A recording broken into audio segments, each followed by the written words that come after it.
এ তুই কি বলছিস? ও এত টাকা কোথায় পাবে? তাহলে ও কি কোনো খারাপ কাজে জড়িত নাকি? জান্নাত, তুই ঠিক বলছিস। তোর জামাই নিশ্চয়ই কোনো খারাপ কাজের সাথে জড়িত, না হলে এতগুলো টাকা কোথায় পেল? আমি ওকে ধীরে ধীরে আপন করে নেওয়ার চেষ্টা করছিলাম। এখন ও যদি এমন খারাপ হয়ে থাকে তাহলে কোনো দিনও মেনে নেব না। তুই ঠিক বলছিস, এমন ছেলে কখনোই মেনে নেওয়া ঠিক না। আসলে ছোট লোকরা কোনোদিন ভালো হয় না। তুই যা করবি একটু ভেবে করিস, পরে এমন না হয় যে তুই তার জন্য কান্না করছিস। আমার কথা কিছু মনে করিস না। এই বলে সে চলে গেল। সাথে তো জান্নাতও চলে আসলো, মনের মাঝে 1 কেজি রাগ নিয়ে। আর এইদিকে অনেকদিন হলো দাদুর সাথে কথা হয় না, তাই একটু ফোন দিলাম। দাদু, তুমি কেমন আছো? কতদিন হলো তোমার সাথে কথা বলি না। আরে বাবা, আর বলিস না, আমি অনেক ভালো আছি। আর তুই কেমন আছিস? আমি অনেক ভালো আছি।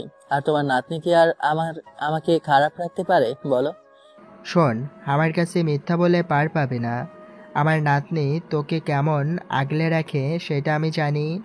তোর চোখের পানি আমাকে বলে দেয়। এইভাবে অনেক কথা হলো। তারপর বাড়িতেও অনেক সময় কথা বলে রুমে চলে আসলাম। এসেই দেখতে পেলাম জান্নাত রুমে নেই, কিন্তু পরক্ষণেই মনে হয় ওয়াশরুমে গেছে। কিছুক্ষণের মধ্যে জান্নাত বের হলো। আজ অনেক সুন্দর লাগতেছে তাকে। ইচ্ছে করছে একটু আদর করে দিই, যেই ভাবা সেই কাজ। আমার তো হুঁশ নেই জান্নাতের এমন নেশাভরা রূপ দেখে। আমি একটু একটু করে জান্নাতের দিকে যাচ্ছি, আর জান্নাত ধীরে ধীরে পেছনে যাচ্ছে। কিন্তু পেছনে ওয়াল থাকায় আর পেছনে যেতে পারলো না। এখন দুজনের মাঝে একটু হালকা ফাঁকা আছে। একে অন্যের নিঃশ্বাসের শব্দটাই শুধু শোনা যাচ্ছে। যখনই আরো সামনে এগিয়ে যাবো, অমনি জান্নাত আমাকে ধাক্কা দিয়ে একটু লজ্জা পেয়ে দৌড়ে নিচে চলে গেল। যা বাবা, এটা কি হলো? আজকে বোমা ফাটলো না কেন? কনফিউশনে আছি, এমন হলো কেন? তারপর আমিও একটু পরে নিচে চলে আসলাম। জান্নাত, আমাকে একটা কফি বানিয়ে দিবে প্লিজ? আমি নিজেই কোনোদিন কফি বানিয়ে খাইনি, আর আজ আমি তোর জন্য কফি বানাবো? তোর মতো ছোট লোকের সাথে ভালোভাবে কথা বলা যাবে না। তুই ভালো কিছু যোগ্যই না। কি হলো জান্নাত আমার সাথে এমন ব্যবহার করছে কেন? সেই আগের রূপে ফিরে গেল নাকি? জান্নাত, ও তোর স্বামী, একটু তো সম্মান দিয়ে কথা বল। গরিব বলে কি ওর সম্মান নেই? বাবা, তুমি বসো, আমি কফি আনছি। আম্মু, তোমাকে আর কষ্ট করে কফি বানাতে হবে না, আমি একটু বাইরে যাব। আর আমার কফি খাওয়া হয়ে গেছে। অমনি কেউ একজন বলে উঠল, কার এত বড় সাহস যে আমার দাদু ভাইকে বকা দেয়? আমরা সবাই কথা শুনে পিছনে তাকিয়ে দেখি দাদু দরজায় দাঁড়িয়ে কথাগুলো বলছে। দাদুকে দেখতে পেয়ে জান্নাত দৌড়ে গিয়ে জড়িয়ে ধরে। দাদু, তুমি কেমন আছো? আর দেখছো, আমাকে কেউ ভালোবাসে না, নিজের চোখেই তো দেখলে। একটু চোখের পানি এনে বলল, কি মেয়ে রে বাবা, গিরগিটির মতো এক নিমেষে রং পাল্টাতে পারে। এটা কি ভাবা যায় বলেন? খুবই সাংঘাতিক ব্যাপার, তাই না? আমি অনেক ভালো আছি। আর আমার এই মিষ্টি দাদু ভাইকে অনেক মিস করতেছিলাম, তাই তো তোমার কাছে ছুটে আসলাম। জান্নাতের মাথায় হাত বুলাতে বুলাতে বলল, আচ্ছা দাদু ভাই, তুমি যে এইখানে আসবে সেটা আমাদের বললে না কেন? তোমার সাথে কথা নেই। আরে, আমি একটু অভিমান করেই বললাম। তোর মতো ছোট লোক আমার সাথে কথা না বললেই তাই কি? আমার বয়ে গেছে তোর সাথে কথা বলতে। এই কথা শুনে আমি সহ সবাই অবাক, শুধু জান্নাত বাদে। আব্বাজান, আপনি রাসেলের সাথে এইভাবে কথা বলেন কেন? ভুলে গেছেন নাকি যে রাসেল জান্নাতের স্বামী? না, কিছুই ভুলিনি। খুব আশা করে জান্নাত না চাওয়া সত্ত্বেও বিয়েটা দিয়েছিলাম, এটা ভেবে যে ওর সাথে জান্নাত অনেক সুখী থাকবে। কিন্তু আমি ভাবতেও পারিনি ও এমন একটা কাজ করবে। দাদু, আমি কি করেছি যার জন্য তুমি এইভাবে বলতেছো? আমি তো কিছুই বুঝতে পারতেছি না, একটু খুলে বলো। সময় হলে সব বলবো, শুধু অপেক্ষা করে থাক আর আরাম কর, পরে সব বুঝতে পারবি। কি ঘটবে আমার সাথে কিছুই তো বুঝতে পারতেছি না। এমন করতেছো কেন সবাই? দাদু তো আমাকে নিজে থেকে বেশি ভালোবাসতো, তাহলে এখন কি হলো? যাক, এই বিষয়ে কেউ আর কোনো কথা না বলে সবাই যার যার রুমে চলে গেল। আর আমি বাইরে এসে একটা গাছের নিচে বসে পড়লাম। মাথার ভিতরে একটা কথা ঘুরপাক খাচ্ছে যে এসব কি হচ্ছে আমার সাথে, আমি তো কিছুই বুঝতেছি না। আমি অমনি পেছন থেকে কে একজন বলে উঠলো, এই যে মিস্টার, এখানে একা একা বসে কি ভাবেন? অমনি পেছনে তাকিয়ে দেখি, আরে এটা তো তিশা, মানে জান্নাতের বান্ধবী। আরে ম্যাম, আর বলিয়েন না, বাসায় তো কোনো কাজ নেই, তাই ভাবলাম একটু ঘুরে আসি, মনটা ফ্রেশ হবে নি আর ভালো লাগবে না, তা আপনি এখন এখানে কেন? আমি জিজ্ঞেস করলাম। না মানে আমি এই দিক দিয়ে প্রাইভেট পড়াতে যাই, আর আসার সময় আপনাকে দেখতে পেয়ে কথা বলতে আসলাম। ও, এই ব্যাপার। আচ্ছা, কোনো সমস্যা নেই, বসেন এখানে কথা বলি। না ভাইয়া, এখন তাইলে আর বসবো না। বাসায় মা বাবা একা, ওনাদের সময় মতো ওষুধ খেতে দিতে হবে। ভাইয়া আসি, পরে কথা হবে। তারপর সেখান থেকে তিশা চলে গেল। আমিও বাসায় চলে আসি, যেহেতু সন্ধ্যা হয়ে এসেছে। আর এখনো যদি বাসায় না যাই তাহলে সবাই চিন্তা করবে। না, চিন্তা করবে কেন? সবাই তো আমাকে তাদের মাথার বোঝা ভাবে। কারণটা আজও অজানা। আপনারা যদি জানেন তাহলে আমাকে বলে দিয়েন। আসার সময় জান্নাতের জন্য কিছু ফুচকা আর আইসক্রিম নিয়ে আসলাম, এটা ভেবে যে জান্নাত এগুলো দেখলে একটু হলেও হয়তো খুশি হবে। কিন্তু আমার ধারণা ভুল ছিল। বাসার আসার পরেই আমি রুমে চলে আসি। জান্নাত, আমি বাইরে থেকে আসার সময় এই ফুচকার আইসক্রিমগুলো তোমার জন্য নিয়ে এসেছি, খেয়ে দেখো কত মজা আর হেভি টেস্টি। আমি জান্নাতকে দেওয়ার জন্য বললাম। জান্নাত ঠাস করে একটা চড় আমার গালে বসিয়ে দিয়ে বলে, তোর ওই হারাম টাকার খাবার আমি খাবো না, ভাবলি কি করে? হ্যাঁ, অনেকটা রেগেই বলল। জান্নাত, আমি কি করেছি যে তুমি আমার সাথে এমন করতেছো? আমি তো কিছু বলতে পারতেছি না। আর হারাম টাকা মানে? এই টাকা আমার ঘাম ঝরানো টাকা। তুই আমার চোখের সামনে থেকে যা। তোকে দেখলেই আমার এখন ঘৃণা লাগে। তুই আমার স্বামী কোনো দিনও হতে পারবি না। আর ভালোবাসা, সেই ভালোবাসা পাওয়ার তো কোনো প্রশ্নই আসে না। তোকে আমি কিছুদিন পরেই ডিভোর্স দিয়ে দিব। বলে আমার সামনে থেকে নিচে চলে গেল। আমি ভাবতেছি জান্নাত আজকে এমন ব্যবহার করতে পারলো। এতদিন তার ব্যবহার দেখে কেউ বলতে পারবে না যে জান্নাত আমাকে ঠিক এতটা ইগনোর করে বা আমাকে ছেড়ে চলে যাবে। যারা একটু ভালোবাসা পাওয়ার জন্য এত কষ্ট করলাম, আর সে কিনা আজকে আমাকে গুন্ডা সন্ত্রাসী বানিয়ে দিল। আমি আর একা একা রুমে বসে থেকে কি করব? আপনারাই বলেন। যার ঘরের বই এমন, সে বোঝে একমাত্র যারা। ভাবতে ভাবতে ছাদে চলে আসলাম। এই বাড়িতে এসেছি থেকে কখনো ছাদে আসা হয়নি। আসা হয়নি বলতে কখনো মন টানেনি আসতে। নিস্তব্ধ আকাশ, জ্যোৎস্নাভরা রাতে তারাগুলোকে মন দিয়ে দেখছিলাম। কি মিল এদের, তাই না? একই দূরত্বে সবসময় থাকে, একটু তাদের বিচ্ছেদ ঘটে না। কি অদ্ভুত, তাই না? এমন আকস্মিক রাতে একা একা ছাদে বসে থাকতে খুব ভালো লাগছিল। তাই ভালো লাগাকে আরো একটু আনন্দময় করতে একটা গান ধরলাম। কেন পিরিতি বারাইলা রে বন্ধু, ছেড়ে যাইবা যদি? কেন পিরিতি বারাইলা রে বন্ধু, ছেড়ে যাইবা যদি? কেমন রাখিব তোর মন আপন ঘরে বেঁধে রে।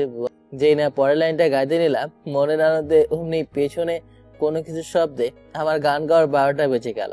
কিছু বুঝতেছেন না তো? চলেন একটু কষ্ট করে বুঝিয়ে বলি কেমন। আমি যখনই পরের লাইনটা গাইতে নিছি, অমনি মনে হলো আমার পেছনে কোনো কিছু শব্দ হলো। তাই আমি সেইটা দেখতে চট করে পেছনে তাকালাম। কিন্তু চমকে ওঠার বিষয় হলো আমার পেছনে কেউ ছিল না। কিন্তু এটা কি করে হতে পারে? আমি তো ভুল শব্দ শুনিনি।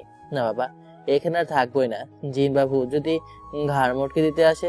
না, জায়গা আপনারা সাথে থাকেন, ভয় লাগছে কিন্তু। তারপর সেখানে না থেকে তাড়াতাড়ি রুমে চলে আসলাম। আমি রুমে এসে দেখি জান্নাত আমার আগে রুমে এসে তার বিছানা ঠিক করতেছে। আমি যে এসেছি সেই দিকে তার কোনো খেয়ালই নেই। আমি যখন এই বিছানাতে শুতে যাব অমনি, এই, তুই কোথায় শুতে নিছিস? সোফায় যা ঘুমা। এই খাটে তোর জায়গা নেই। তোর মতো মানুষের জন্য এই সোফা বেশি। একটু না অনেকটাই রাগ নিয়ে পড়লো। তাই আমি আর বেশি কথা না বলে চুপ করে গিয়ে সোফায় বিছানা করে চোখে জল ফেলছি আর ঘুমানোর চেষ্টা করতেছে। মধ্যরাতে, এই শোনো, আমাকে একটু আদর করে দাও না প্লিজ। আমি আমার সব তোমাকে বিলিয়ে দেব বলে অনেক আশা নিয়ে এসেছি তোমার কাছে। আমারও যৌবন নাড়া দিয়ে উঠলো। তাই জান্নাতের কথা সাড়া দেওয়ার জন্য তাকে জড়িয়ে ধরে ওর ঠোঁটের সাথে ঠোঁট মিলিয়ে দিতে নিয়েছি। ঠিক অমনি ঠাস। কি ভাবেন কেউ চর মেরেছে? আরে না বাবা, না। আপনাদের লেখক সাহেব এত সব কাণ্ড ঘুমের ঘুরে করছিল, তাই ঠাস করে সোফা দিকে পড়ে যায়। বাস্তবে জান্নাতের হাত ধরলেই তো কপালে শনি দশা পড়তো, আর তার উপরে ঠোঁটে কেস। বাপরে বাপ, ভাবতেই গাটা শিউরে ওঠে। সকালে ঘুম ভাঙলো বাকির কিচির মিচিরের শব্দে। যতই ঘুমিয়ে থাকি না কেন, এই শব্দ আসলে একটুও ঘুম থাকবে না। যাই হোক, মূল গল্পে আসি। একটা কথা জেনে রাখা ভালো, এই বাড়িতে এখন আমাকে শাশুড়ি মা ছাড়া কেউ ভালোবাসে না, এমনকি ঠিক মতো কথা বলে না। জানি না এইরকম করার কারণ কি। এইসব কথা ভাবতেছি আর সিঁড়ি দিয়ে নামতেছি, ঠিক তখনই কেউ একজন আমার নাম ধরে বলল, বাবা রাসেল, আসো নাস্তা করে নাও, বেলা তো অনেক হয়েছে তাই না? একটু জোর করেই বলল। আমি চেয়ারটা টেনে বসে নিয়েছি। অমনি জান্নাত বলে উঠল, তুই এখানে নাস্তা করতে বসবি না, আমাদের সাথে বসে তোর খাওয়ার কোনো যোগ্যতা নেই। অনেকটা রেগে বলল, আপনারা আমার সাথে কেন এমন করতেছেন বলেন? আমি কি এতটাই খারাপ যে আমার সাথে ঠিক করে কথা বলা যায় না? সবাইকে উদ্দেশ্য করে কথাটা বললাম। না, তোর কোনো অধিকার নেই, কারণ তুই একটা খারাপ ছেলে। আরও কত কি, সেই সব সময় হলে জানতে পারবি, শুধু সময়ের অপেক্ষা। বলে সবাই মুখ ঘুরিয়ে নিল আমার থেকে। তাই আমি আর কোনো কথা বললাম না। কি লাভ কথা বলে? এখন আমি তাদের অবহেলার পাত্র ছাড়া আর কিছুই না, তাই সব সহ্য করতেই হবে। ঠিক এমন সময় শ্বশুরাব্বু বলে উঠল, যেটা শুনে আমি আমি কেন, সবাই অনেকটা খুশি আর আমি শুধু মনে মনে হাসতেছি। দেখেছো জান্নাতের মা, আজকে ওদের দুজনকে কত সুন্দর লাগতেছে, মনে হচ্ছে এরা একে অপরকে ছাড়া বেমানান। আমি আজকে অনেক খুশি, যেটা সবাইকে বলে বোঝাতে পারবো না, আমার পক্ষে খুবই কঠিন। কথাটা শুনেই তো সবাই অনেক অবাক, কেননা আব্বু আজ পর্যন্ত নাকি এত খুশি কখনোই হয়নি। আর আমিও কথাটা জানার জন্যই অধিক আগ্রহ নিয়ে বসে আছি। কিরে জাহাঙ্গীর, তোর এত খুশির কারণটা বল। আর যে তোর শয়তাছে না, তাড়াতাড়ি বল। হ্যাঁ হ্যাঁ, তাড়াতাড়ি বলো, আর যে দেরি করতে ইচ্ছে হচ্ছে না। আচ্ছা বাবা, ঠিক আছে, বলতেছি, একটু তো সুযোগ দিবে কথাটা বলার, তাই না? আমার সারা জীবনের সাধনা আজ পূরণ হতে চলেছে। আমি আরকে গ্রুপের প্রজেক্টটা পেয়ে গেছি, মানে এখন ওই গ্রুপের মালিক যদি বলে তাহলে পেয়ে যাব। এই কোম্পানি দেশের নামকরা কোম্পানি, আর আমি একটু বেশি কনফিডেন্স নিয়ে বলতে পারি এই প্রজেক্টটা আমি পাবো, কেননা আমার মতো উপস্থাপন কেউ করতে পারেনি। আর কে গ্রুপের নাম শুনেই তো আমি একটু না অনেকটাই হাসলাম মনে মনে, যেন কেউ বুঝতে না পারে। আরে বা, এটা তো খুবই ভালো খবর। দোয়া করি আল্লাহ যেন তোর মনের আশা পূরণ করে। Congratulation my great sweet and great father. অনেকটা খুশি হয়ে বলল, আচ্ছা আব্বু, আমি যতদূর জানি ওই গ্রুপের মালিককে নাকি আজ পর্যন্ত কেউ দেখেনি। একটু প্রশ্ন হিসাবেই করলাম। এমনিতে তোর সাথে কথা বলার আমার কোনো ইচ্ছে নাই, কিন্তু আজ মনটা খুশি থাকার জন্য বলছি। হ্যাঁ, আমিও জেনেছি এই মালিককে নাকি কেউ দেখেনি, শুধু ওই কোম্পানির ম্যানেজার ছাড়া। অনেকটা খুশি হয়ে বললাম, আচ্ছা আব্বু, আমি যতদূর জানি এই গ্রুপের মালিককে নাকি আজ পর্যন্ত কেউ দেখেনি। একটু প্রশ্ন হিসাবেই করলাম। ও, তাহলে এই ব্যাপার, ভালোই। দোয়া করি আল্লাহ যেন আপনার ইচ্ছাটা পূরণ করে। এই বলে নাস্তা না করে বাইরে চলে আসলাম। ওইখান থেকে অপমানটা শুধু পেতে হবে, তাছাড়া বরং আমি বাইরে ঘুরে আসি, মনটা একটু ফ্রেশ হবে। এইদিকে তোমরা এখন খুব শান্তি পাচ্ছ তাই না? ছেলেটাকে কষ্ট দিতে তোমাদের খুব মজা লাগে তাই না? না খেয়েই চলে গেল ছেলেটা। একদিন ঠিকই পস্তাবে, একদিন ঠিকই পস্তাতে হবে তোমাদের, বলে দিলাম। এর জন্য নাকি আমরা পস্তাবো? ভাবতেই আসি পাই। এইসব কথা বাদ দিয়ে আসল কথা শোনার জন্য কান পেতে থাক। কথাটা হলো, এই খুশির জন্য আমি আগামী শুক্রবার সন্ধ্যায় একটা বড়সড় পার্টির আয়োজন করেছি, আর সেখানে ওই মালিকও উপস্থিত হয়ে প্রজেক্টটা পেপারে সাইড করবে। ও, এটা তো অনেক আনন্দের কথা। তা সবাইকে কি দাওয়াত করেছিস নাকি? হ্যাঁ বাবা, আমি আমার সবাইকে দাওয়াত করেছি। এখন তোমাদের সবার লোকদের তোমরা নিজেরাই দাওয়াত করবে। সবাই তার কথায় হাসিসুখ জবাব দিল। আচ্ছা, আমি বলি কি, সব মানুষকেই তো দাওয়াত করলেন, রাসেলের পরিবারের সবাইকেও একটু বলবেন। আরে ওদেরকে তো বলবোই, তারা না আসলে তো ওকে অপমান করা শান্তি হবে না। যাই হোক, এই ব্যাপারে আর কোনো কথা হলো না। সবাই যা যার মতো চলে গেল। এ দেখে আমি অফিসে চলে আসি। আর আসার সাথে সাথে কি হবে আর তাদের কি করতে হবে সেটা বুঝিয়ে চলে আসলাম। সবাই আস্তে আস্তে সন্ধ্যা নেমে আসে। বাবা, তুমি সারাদিন কোথায় ছিলে? একটাবার ফোন করে জানানোর চেষ্টাও করনি? একদম এই কথাগুলো বলল। সবাই ওখানে বসেছিল, শুধু জান্নাত বাদে। আসলে আম্মু, আমি একটু বাইরে গিয়েছিলাম। রুমে বসে একা একা ভালো লাগছিল না, একটু ঘুরে আসলাম। তারপর কেউ আর কোনো কথা বলো না দেখে আমিও রুমে চলে আসলাম। আমি দরজার কাছে গেছি, অমনি আমার কানে ভেসে আসলো জান্নাতের ভয়েস। হ্যাঁ, ঠিকই শুনেছেন আপনারা, জান্নাত কার সাথে যেন ফোনে কথা বলতেছে, আর কথাগুলো ছিল এইরকম। তুই জানিস না, আমি জেনে গেছি রাসেল খারাপ কাজের সাথে জড়িত। না হলে ও এত টাকা কোথায় পাইল? ওর সব কৃতকর্মের কথা আমি পার্টির দিন খুলে ফেলবো, আর পুলিশে দিয়ে দেবো ওকে। সেদিন দেখতে পাবে সত্য কখনো চাপা থাকে না। ওই পাশ থেকে কি কথা বললো বা কে বললো সেটা তো আমি জানি না, তাই বলতে পারলাম না আপনাদের। আচ্ছা, এখন ফোন রাখছি। আবার ওই শয়তানটা রুমে আসতে পারে যখন তখন, আর যদি এইসব জানতে পারে তাহলে তো পালিয়ে যাবে। ওই পাশ থেকে কি কথা বললো বা কে বললো সেটা তো আমিও জানি না, তাই আপনাদেরও বলতে পারলাম না। এসব বলে ফোনটা কেটে দিল, আর আমি অমনি রুমে ঢুকলাম। এটা দেখে জান্নাত একটু ভয় পেয়ে গেল। এই, তুই কখন আসলি? আর আজ থেকে এই রুমে থাকতে পারবি না, পাশের রুমে যেয়ে থাক। বলেই আমাকে কিছু না বলতে দিয়ে ধাক্কা দিয়ে বাইরে বের করে দরজা লাগিয়ে দিল। আমি ওর কিছু বললাম না, জানি কিছুই করতে পারবো না এখন, শুধু সব চোখ বুজে সহ্য করা ছাড়া। তাই পাশের রুমে চলে যাব। তখনই কেউ পেছন থেকে ডাকলো। পেছনে তাকিয়ে দেখলাম শাশুমা। রাসেল, আমি তোমার জন্য কিছুই করতে পারলাম না, আমাকে ক্ষমা করে দিও। আর যদি পারো তো এই বাড়ি থেকে চলে যাও, তোমার কষ্ট আমার সহ্য হয় না।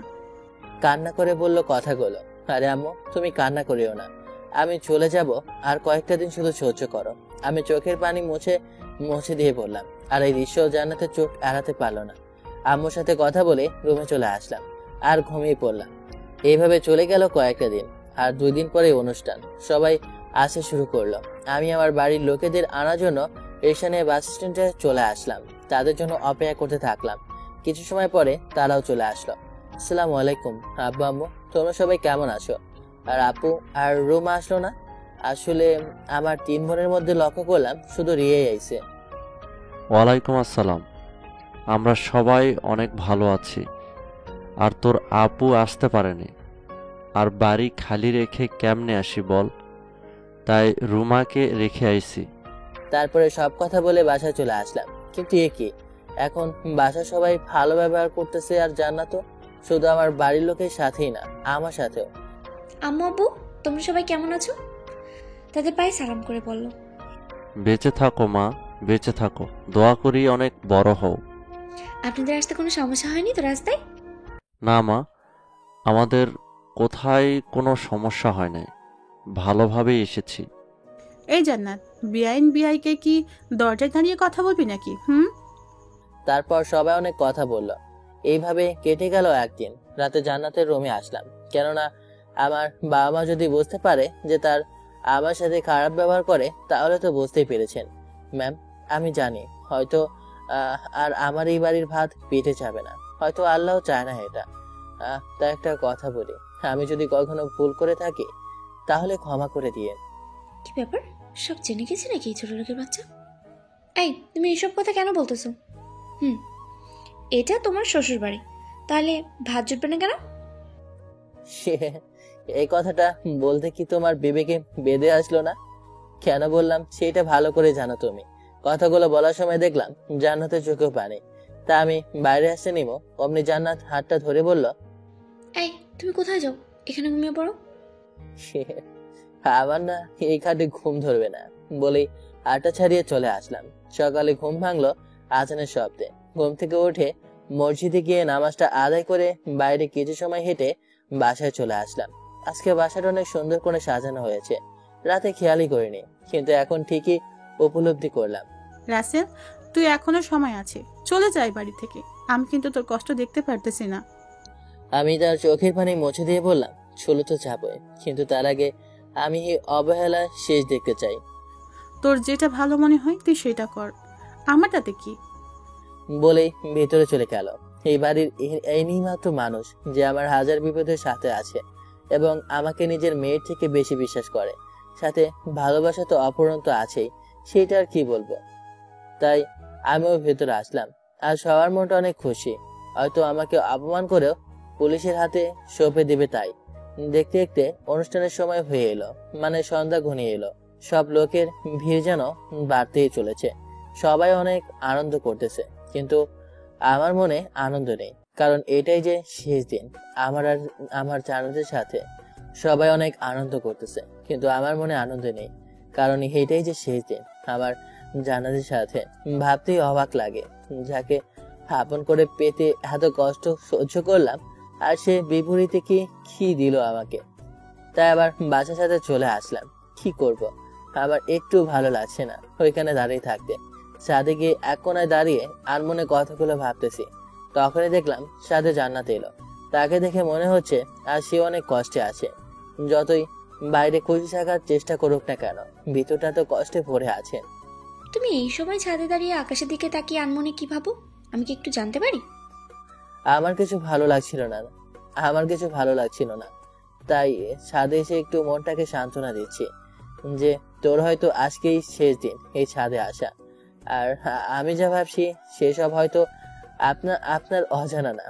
জান্নাত আর কিছুই বলতে পারলো না, কারণ তাকেও যে কষ্টগুলা পড়ে পড়ে খাচ্ছে, সে যে তার ইগোর কাছে হার মানতে পারছে না আমাকে নিয়ে।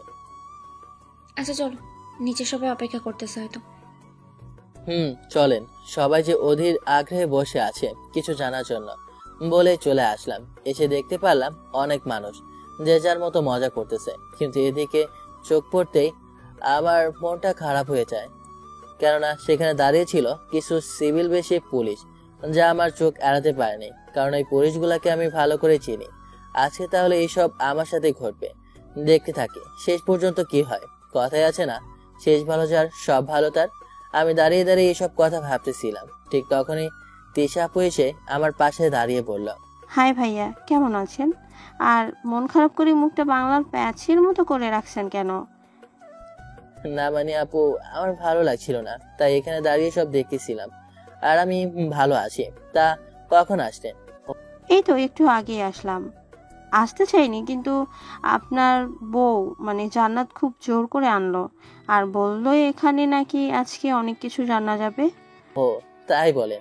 আচ্ছা যান, গিয়ে অনুষ্ঠানে মজাটা উপভোগ করেন। বলে আমি পেছনে ঘুরে যেই সামনে এগোতে নিয়েছি, অমনি কারোর সাথে ধাক্কা লেগে পড়ে যায়। কি কিছু বুঝতে পারছেন না তো? চলেন ভালো করে বুঝে আসি। আমি হাঁটতে নিলেই জান্নাত আমার পায়ের সাথে তার পা বাড়িয়ে দেয়, আর আমি সোজা গিয়ে তার বান্ধবী শিখার উপরে পড়ে যাই। আর পরে কি হয় সেই সব বিষয়ে এক্সপিরিয়েন্স তো আছে আপনাদের। ঠাস ঠাস করে আমার গালে বসে দিল কয়েকটা থাপ্পড়। এটা দেখে জান্নাত তো মিঠি মিঠি হাসতেছে, এটা আমি খুব ভালো করে নোটিশ করেছি। ছোট লোকের বাচ্চা, তোর এত বড় সাহস আমার সাথে ধাক্কা খাস? আসলে জান্নাত ঠিকই বলেছে, তোর চরিত্র ঠিক নেই। আসলে তোর জন্মেরও ঠিক আছে কি না কে জানে। কথাগুলো শুনে রে ভাই, আমার তো ঠান্ডা কষ্টে ভরা রাগটা এক নিমেষে মাথায় উঠে আসলো, তাই ঠাস ঠাস করে লাগিয়ে দিলাম। এই আপনার সাথে দোষ করেছি আমি, আপনার যা বলার আমাকে বলবেন, আবার মা বাবাকে বলবেন কেন? সব ছাড় দিই বলে ভাইবেন না সবকিছুই ছাড় দেব। আর আমি ইচ্ছাকৃত ধাক্কা দেইনি, কেউ একজন আমার পায়ে পা লাগিয়ে দিয়েছিল বলে চলে আসলাম অন্যদিকে। জান্নাত, তোর জামাই এত বড় সাহস আমার গায়ে হাত তুললো, ওর শাস্তি ওকে পেতেই হবে। ওকে এক্ষুনি পুলিশে দিব। আরে মেরে দোস্ত, তোর কিছুই করতে হবে না, সব আমরাই করবো, তুই শুধু মন দিয়ে দেখতে থাক। এটা বলে সবাই চুপ হয়ে গেল, কেননা এইদিকে জান্নাতের বাবা স্টেজে উঠে মাউথপিস হাতে নিয়ে বলতে শুরু করেছে, হ্যালো লেডিস অ্যান্ড জেন্টলম্যান, আপনাদের সবাইকে স্বাগতম আমার এই পার্টিতে উপস্থিত হওয়ার জন্য। আর আপনারা এখানে কেন এসেছেন সেটা কিন্তু সবার জানাই আছে, তবুও মনে করে দিই। মানে দুইটা কারণে, এক, আমি বড় একটা প্রজেক্ট পাবো যেটা আরকি গ্রুপের এমডি নিজে এসে সাইন করবেন। আর দুই নাম্বারটা হলো একটা চরিত্রহীনা লম্পট মুখোশধারী সন্ত্রাসীর মুখে দেখার জন্য। কিন্তু আমরা আগে 2 নাম্বার কাজটা শেষ করব, কেননা খারাপ লোক ভালো কাজের মাঝে থাকা সুবিধার না। এইসব কিছু আমি খুব মনোযোগ দিয়ে শুনছিলাম। ঠিক এমন সময় শুনতে পেলাম আমাকে স্টেজে ডাকা হয়েছে, তাই একটু ভয় নিয়ে সেখানে গেলাম। হ্যাঁ আব্বু বলেন, ডাকলেন কেন এখানে? বলে রাখা ভালো এখানে সবাই উপস্থিত, আর এখন সবার দৃষ্টি আমার দিকে। জাহাঙ্গীর ঠাস করে একটা চর লাগিয়ে দেয় আর বলে, তোর ওই নোংরা মুখে আমাকে বাবা বলবি না। কথাটা শুনে আমার চোখ দিয়ে পানি এসে গেল, আর মাইক হাতে নিয়ে বলতে লাগলো, আপনারা ওদের আগ্রহ নিয়ে বসে আছেন না? কে সেই সন্ত্রাসী দেখার জন্য? তাহলে দেখে নিন, এই সেই সন্ত্রাসী আমাকে দেখিয়ে বলল, যার টাকার কোনো অভাব নেই, সবই অসৎ টাকা। আমাদের কাছেও ভালো সেজেছে, সবার মন জয় করেছে, প্রমাণ করেছে সে আসলেই গরিব। আর সবচেয়ে বড় কথা, এ লম্পট গরিবের রূপ ধরে আমার মেয়েকে বিয়ে করেছে, তার জীবনটা নষ্ট করে দিল। যখন এই কথাটা বলল, আমার পায়ের নিচ থেকে মনে হয় মাটিটা সরে গেছে। আল্লাহ, মাটিটা ফাঁক করে দাও, আমি ঢুকে যাই, নয়তো রশি ফালাও, উপরে উঠে আসি। এইসব যে সহ্য হচ্ছে না, এমন কি মানুষ হয়? তারপর জান্নাত সব ঘটনা খুলে বলল, যেসব দেখে প্রমাণিত হয় তাদের কাছে আমি সন্ত্রাসী। আপনারাও জেনে নিন। জান্নাত বলতে শুরু করলো, যে কিনা নিজে চলার জন্য আমাদের থেকে টাকা নেয়, আর সে 10 লাখ টাকা এমনি দান করে দেয়। আর এতিম বাচ্চাদেরও খরচ দেয়। রাস্তায় কিছু লোক একে দেখে ভয়ে স্যার বলে, এইসব তো একজন সন্ত্রাসীর জন্যই হয়। আর এমন না হলে একজন সামান্য গাড়ির ড্রাইভার হয়ে এত টাকা কোথায় পাবে? আপনারাই বলেন। এই কথাগুলো শুনেই আমার মা বাবা এসে আমাকে ইচ্ছা মতো মারলো আর বলল, আজ থেকে মনে করব তুই আমার সন্তান না। এই একদিন দেখতে হবে জানলে তোকে এই পৃথিবীর আলো দেখার আগেই মেরে ফেলতাম। কথাটা কান্না করেই পড়ল। কি দোষ করেছিলাম তোর কাছে যে আমাদের এত ছোট করলি? আবার ফুলের মতো একটা মেয়ের জীবনও নষ্ট করলি। আমরা তো তোর কাছে এত টাকা চাইনি, তাহলে সন্ত্রাসী হওয়ার কি দরকার? তোর মতো ছেলে যেন কারো না হয়। বলেই আমার থেকে মুখ ঘুরে নিল। দেখো বাবা মা, আমি কোনো খারাপ কাজ করিনি, আর তোমরা আমাকে সত্যই আলোর পথে চলা শিখিয়েছ, তাহলে আমি এমন পথে কেন যাব? মায়ের পা জড়িয়ে ধরে কান্না করে পড়লাম, কিন্তু কেউ কোনো কথা বলছে না দেখে জান্নাতকে বললাম, জান্নাত, তুমি একটু আমার মা বাবাকে বল না। তোর এই রূপ দেখানোর জন্যই তাদের এখানে নিয়ে এসেছি, নয়তো তোর মতো ছোট লোকের পরিবার এখানে আসবে কি করে? জান্নাত, মুখ সামলে কথা বলবে। বলেই ঠাস করে একটা চড় লাগিয়ে দিলাম। তোর এত বড় সাহস, তুই আমার মেয়ের গায়ে হাত তুলিস? এই অফিসার এই জানোয়ারটাকে নিয়ে যান, আর জীবনও যেন ছাড়া না পায় এই ব্যবস্থা করেন। যত টাকা লাগে আমি দিব। আমাকে পুলিশ টানতে টানতে নিয়ে যাচ্ছিল। ঠিক তখনই দরজা থেকে কেউ একজন বলল, দাঁড়িয়ে পড়ো, কাহিনী এখনো শেষ হয়নি, সিনেমা এখনো বাকি। সবাই পেছনে তাকিয়ে তো অবাক, কেননা পুলিশের ডিআইজি নিজে এসেছে আর সাথে একটা লোক। সব পুলিশ সেলুট দিয়ে বলল, স্যার আপনি এখানে আর কি বলছেন এইসব? আপনারা কাকে গ্রেপ্তার করেছেন জানেন? যে ইশারা করলে হাজার হাজার পুলিশ কেন এমপি মন্ত্রী এখানেই হাজির হবে। সবাই তো অবাক এই কথা শুনে। আমি নিজের দিকে তাকিয়ে আছি। আপনারা ভাবছেন এরা কেমনে আসলো? আমি ব্যবস্থা করে রেখেছিলাম, আর গল্প পড়েন জানতে পারবেন। স্যার, এসব আপনি কি বলতেছেন? সামান্য একটা সন্ত্রাসীর জন্য এখানে মন্ত্রী আসবে কি করে? আমি বলছি, তার আগে আপনার যে আজকে ডিল সাইন করার কথা সেটা করেন। ডিআইজির সাথে লোকটি, মানে মানিক সাহেব, আমার অফিসের ম্যানেজার। একটু পরে দেশের নাম করা সব বিজনেসম্যানের সাথে সব এমপি মন্ত্রী এসে হাজির। এটা দেখে সবাই তো আরো অবাক। আর অবাক হবেই বা না কেন? সামান্য একটা ছেলে, মানে ড্রাইভারের জন্য এত বড় বড় লোক এসেছে। কি করে ডিল সাইন হবে বলেন? ওই এমডি স্যার তো এখনো আসেনি, তার জন্য তো অপেক্ষা করতেছি। সে আসবে কি করে বলেন? যাকে এত সময় ধরে অপমানের সাথে মায়ের দিচ্ছেন, সেই অভাগা লোকটাই আরকে গ্রুপের এমডি। এই কথা শুনে তো সবাই অবাক। আপনি এসব কি বলছেন? পাগল টাগল হয়ে গেছে নাকি? এর মতো মূর্খ গরিব খ্যাত হবে আর কে গ্রুপের এমডি? কথাটা শুনেই তো হাসি পাচ্ছে। তখনই পেছন থেকে নতুন কারো কথা শুনে সবাই পেছন ফিরে তাকায়। তাদের কথাটা ছিল, হেসে নাও বেশি করে, পরে কান্না করার কারণে না হাসার সময়টাও পাবে না। সবার পেছনে তাকানো দেখে আমিও তাকালাম। আরে, এরা এখানে কি করে আসলো? এদের তো আমি কিছুই জানাইনি, কারণ এরা শুনলে আমার থেকে এরাই বেশি কষ্ট পাবে। আপু, তোমরা এখানে কি করে আসলে? তোমাদের তো আমি কিছুই জানাইনি। আমি কষ্ট করে বললাম, কারণ প্রচুর মায়ের কারণে কথা বলতে কষ্ট হচ্ছে। ভাই, তোর এই অবস্থা আমাদের আগে কেন জানাসনি? আপু আমার সামনে বসে কেঁদে কেঁদে বলল, আপু আসলে হয়েছে কি, আমি দেখতে চেয়েছিলাম যে কেউ আমাকে টাকা, শিক্ষিত, মডার্ন দেখে না, আমার যে সুন্দর একটা মন আছে সেটা দেখে আপন করে নেবে। কিন্তু আপু, আমি ভুল। টাকার এই পৃথিবীতে সবাই টাকার সৌন্দর্যের পাগল। নূরমহল, তোরা এইখানে? আর তোদের এত দামি গাড়ি, এত দামি দামি পোশাক কি করে? অনেকটা অবাক হয়ে জিজ্ঞেস করলো। ও, আপনাদের তো বলাই হয়নি, আমার আপুর নাম নূরমহল আর দুলা ভাইয়ের নাম শরীফ। বাকিটা গল্পের সাথেই থাকেন, জানতে পারবেন।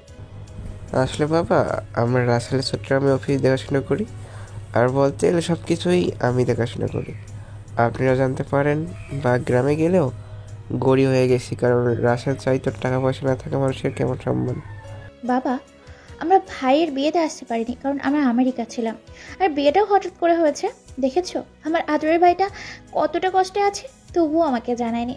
কালকে মানিকের থেকে জেনে আজকে এসেছি।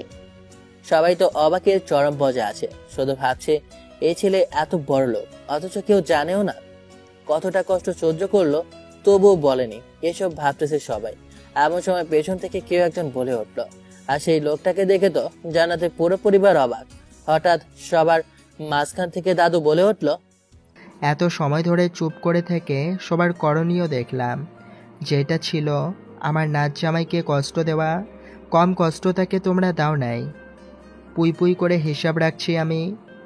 এখন আর চুপ করে থাকতে পারলাম না, কারণ আমি যে আর কষ্ট সহ্য করতে পারছি না। সবাই যেই কথাগুলো বলল, এত সময় রাসেলের নামে সব সত্য, যা পুরাই আমার জানা। চোখ মুছতে মুছতে বলল, বাবা, তুমি কি পাগল হয়ে গেছো নাকি? কি সব বলতেছো? একটু অবাক হয়ে বলল, না রে বাবা, পাগল হয়নি। আর এই সব সত্য। রাসেল আসলেই বড় লোক আর শিক্ষিত। হ্যাঁ, এটা ঠিক যে এই কথা রাসেলের বাবা মাও জানতো না। কি বলিস তুই এসব? ও যদি এমডি হতো তাহলে তার পরিবারের লোক জানলো না কেন? বল সবাইকে। তখন দূর থেকে উচ্চ কণ্ঠে বলে উঠল, সবকিছুই আমি বলতেছি, আজকে আর থেমে থাকতে চাই না। হ্যাঁ, ঠিকই শুনেছেন। কথাটা আমার দুলাভাই শরীফ বলল। রাসেল এই দেশের টপ ধনী ব্যক্তিদের মধ্যে পড়তাম, আর শিক্ষিত অনেক। মা বাবা তোমাদের হয়তো নিশ্চয়ই মনে করে আসে যে রাসেল কয়েক মাস পর পর গ্রাম থেকে শহরে চলে আসতো, আর বলে আসতো যে তার মালিকের দাদুর সাথে যাচ্ছে। আসলে এটা ঠিক না। রাসেল যেত পরীক্ষা দিতে, আর সাথে ছোট করে একটা ব্যবসা করতো, যার পুরো সাপোর্ট দাদু দিত। এই ছিল রাসেল ধীরে ধীরে শিক্ষিত আর অনেক বড় হয়। এত সময় ধরে সবাই কান পেতে সব কথা শুনতেছিল। সবাই অবাকের চরম পর্যায়ে আছে।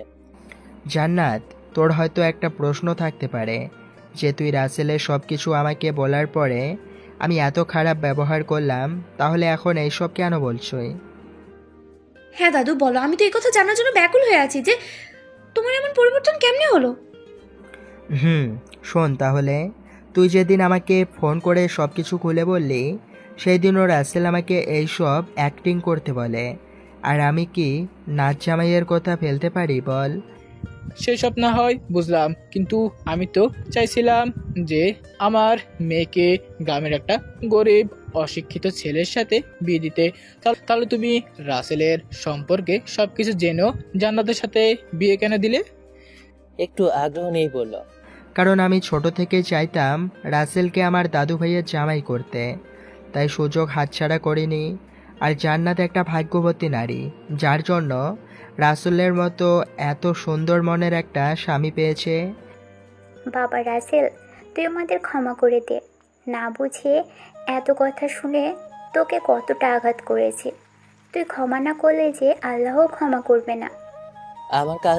আমার কাছে এসে বলল, তোমাদের উপরে আমার কোনো রাগ নেই। তোমরা আমার জন্মদানকারী মাতা পিতা। সন্তানের কাছে তোমাদের কোনো ভুল হতেই পারে না।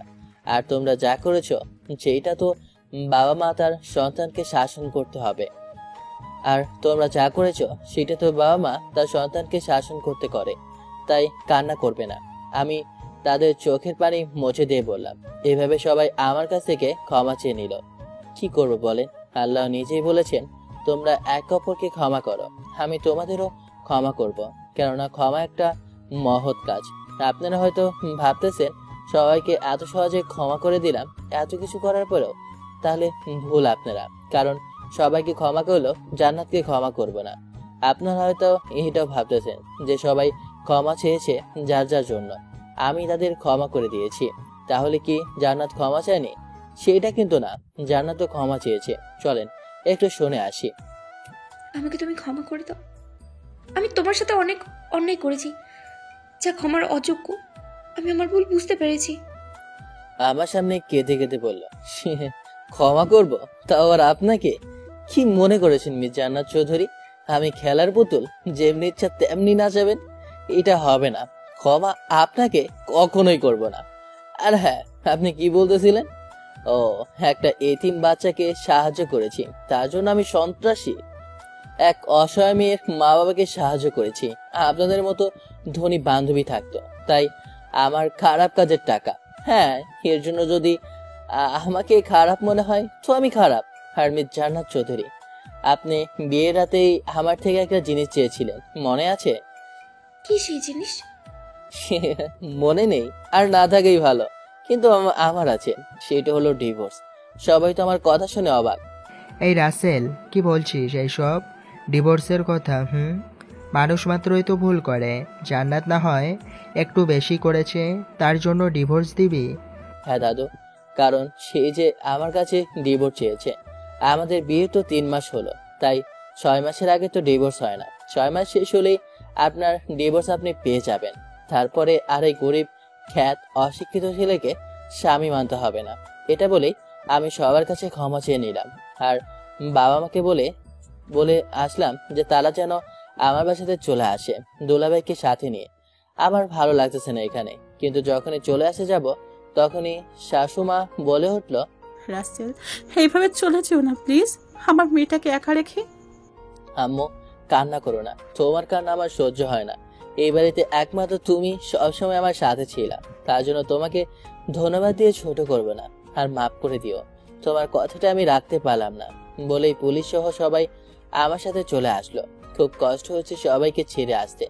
কতটা কষ্ট করলাম তাদের আপন করে পাওয়ার জন্য, তবুও তারাই আমাকে ভুল বুঝতো। ওকে তো বড্ড বেশি ভালোবেসেছিলাম। জীবনের প্রথম ভালোবাসা ছিল জান্নাত। আমি ওকে কখনোই ভুলতে পারবো না। এইসব ভাবতেছি আর চোখের কোণে লুকিয়ে থাকা পানি হাতের আঙুল দিয়ে মুছেছি। আর অপরদিকে, দাদু, আমাকে কি রাসেল কখনো মেনে নেবে না? আমি কি আমার ভুলের ক্ষমা কখনোই তার কাছে পাবো না? দেখো জান্নাত, তুমি যেই ভুল করেছো সেই ভুলের ক্ষমা পাওয়া এত সহজ না। কিন্তু তুমি হাল ছেড়ো না, আমরা তোমার সাথে আছি। হ্যাঁ মা, আমরা সবাই তোমার সাথে আছি। আর আমার ছেলের অভিমানটা একটু না অনেকটাই বেশি। তুমি তোমার পবিত্র ভালোবাসা দিয়ে ওর মনে জমে থাকা সকল অভিমান মুছে তোমার জায়গা করে নাও। বাবা, আমাকে পারতেই হবে। আমার হার মানলে চলবে না। তোমরা আমাকে দোয়া করো। বাবার পায়ে সালাম করে বলল, দেখেছেন এখন কত সুন্দর মনের মেয়ে মনে হচ্ছে। কোনো অহংকার নেই, আছে শুধু ভালোবাসার আকাঙ্ক্ষা। হাসিলির ভাই ছেড়ে গেলে সবাই হারে হারে পৌঁছেন, কিন্তু থাকতে তার মূল্য দেয় না। তারপরে ওখানে থাকা সবাই খেতে বসলো, মনের আনন্দের সাথে একটু কষ্ট। কি ব্যাপার মামনি, তুমি খাবার না খেয়ে বসে আছো কেন?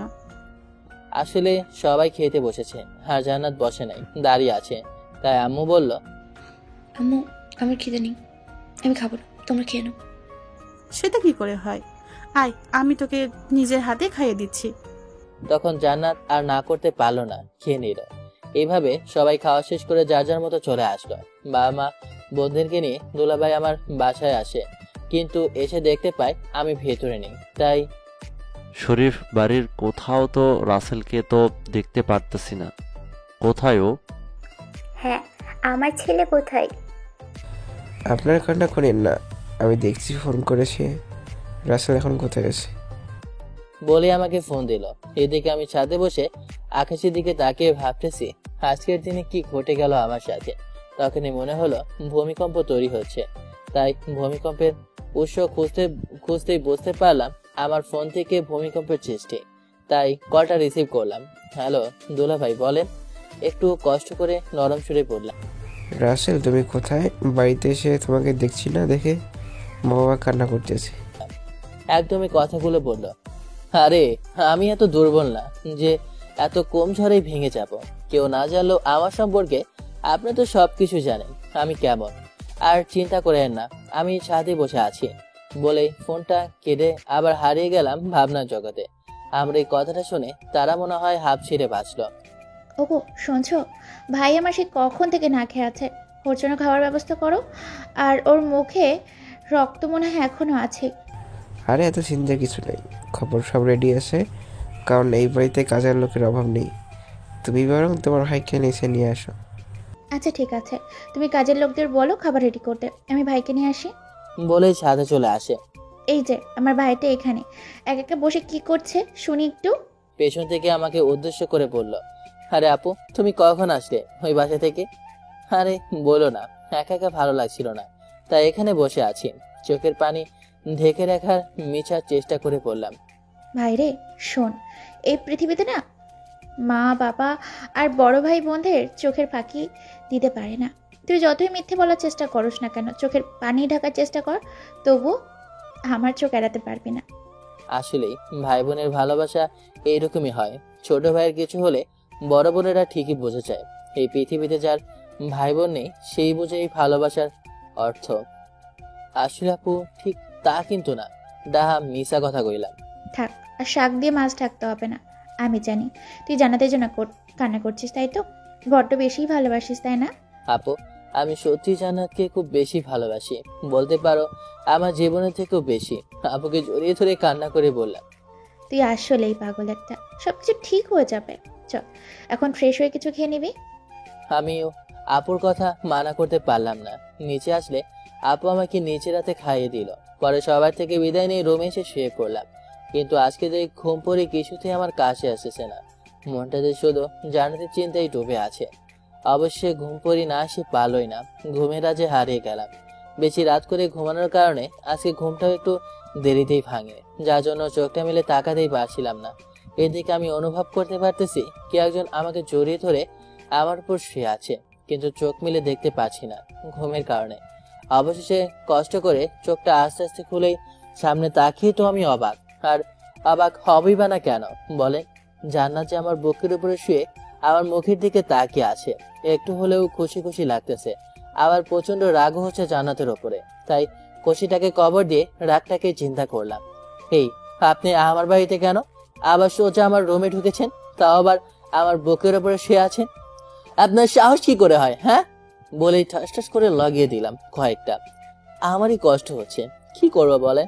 রাগের কাছে আমার লুকিয়ে থাকা ভালোবাসাটাও যে হার মেনেছে। জান্নাত মার খেয়ে মাটিতে পড়ে যায়, আর তার দু চোখ ভরা পানি। আর কান্না করবে বা না কেন? এমন করে যে তার গায়ে কেউ হাত তোলেনি। আসলে তার থেকে বড় কথা, থাপ্পড়টা জোরে লাগার কারণে ঠোঁটে কেটে রক্ত বের হচ্ছে। আমার স্বামীর বাড়িতে আমি এসেছি, আর এই বুকটা আমার জন্য দলিল করা, তাই এই বুকে আমি শুয়ে থাকবো। তো কে থাকবে? কথাগুলো বলার সময় খুব কষ্ট হচ্ছিল তার। কি বললেন? আমি আপনার স্বামী? আবার আমার বুকে আপনার জন্য দলিল করা? আপনি যদি আর একবার আমাকে স্বামী বলেছেন তো কি করবো আমি নিজেও জানি না। আমি আমার সব ভুল বুঝতে পেরেছি, প্লিজ আমাকে ক্ষমা করে দিন। আমার পা জড়িয়ে ধরে কেঁদে কেঁদে বলল। আমার তো রাগ এবার চরম পর্যায়ে, কারণ ও আমার পা ধরেছে কেন, তাই আমি সরে দাঁড়ালাম। ক্ষমা করব তো আবার তোকে? শুনে রাখ, আমি এই পৃথিবীর সবাইকে ক্ষমা করতে পারি, কিন্তু তোকে ক্ষমা করব না, কখনোই না। তুমি কেন ক্ষমা করবে না বলো? মানুষ মাত্রই তো ভুল, আর আমিও না হয় ভুল করেছি, আর ভুল বুঝতে পেরে ক্ষমাও চাইতেছি। আর আল্লাহ তো নিজেই বলেছিলেন, হে আমার বান্দা তোমরা শুনে রাখো, তোমাদের মাঝে কেউ যদি ভুল করে আবার সেই ভুলের জন্য অনুশোচনায় ভোগে, ক্ষমা চায়, তাহলে তাকে ক্ষমা করে দাও, কেননা ক্ষমা একটা মহৎ গুণ। কান্না করতে করতে বলল, কেননা আমি বুঝতে পারছি কথা বলতে জান্নাতের খুব কষ্ট হচ্ছে। আর শুধু ও কেন, আমারও তো আর কম কষ্ট হচ্ছে না। কিন্তু কি করবো বলেন? আমি যে আমার এই পাষাণ হৃদয়ের কাছে বাধা। তুই যত কিছুই বলস না কেন, আমি তোকে কখনোই ক্ষমা করব না। তার চেয়ে ভালো তুই এখান থেকে চলে যা, এখানে কষ্ট ছাড়া কিছুই পাবি না। অনেক রাগান্বিত হয়ে বললাম।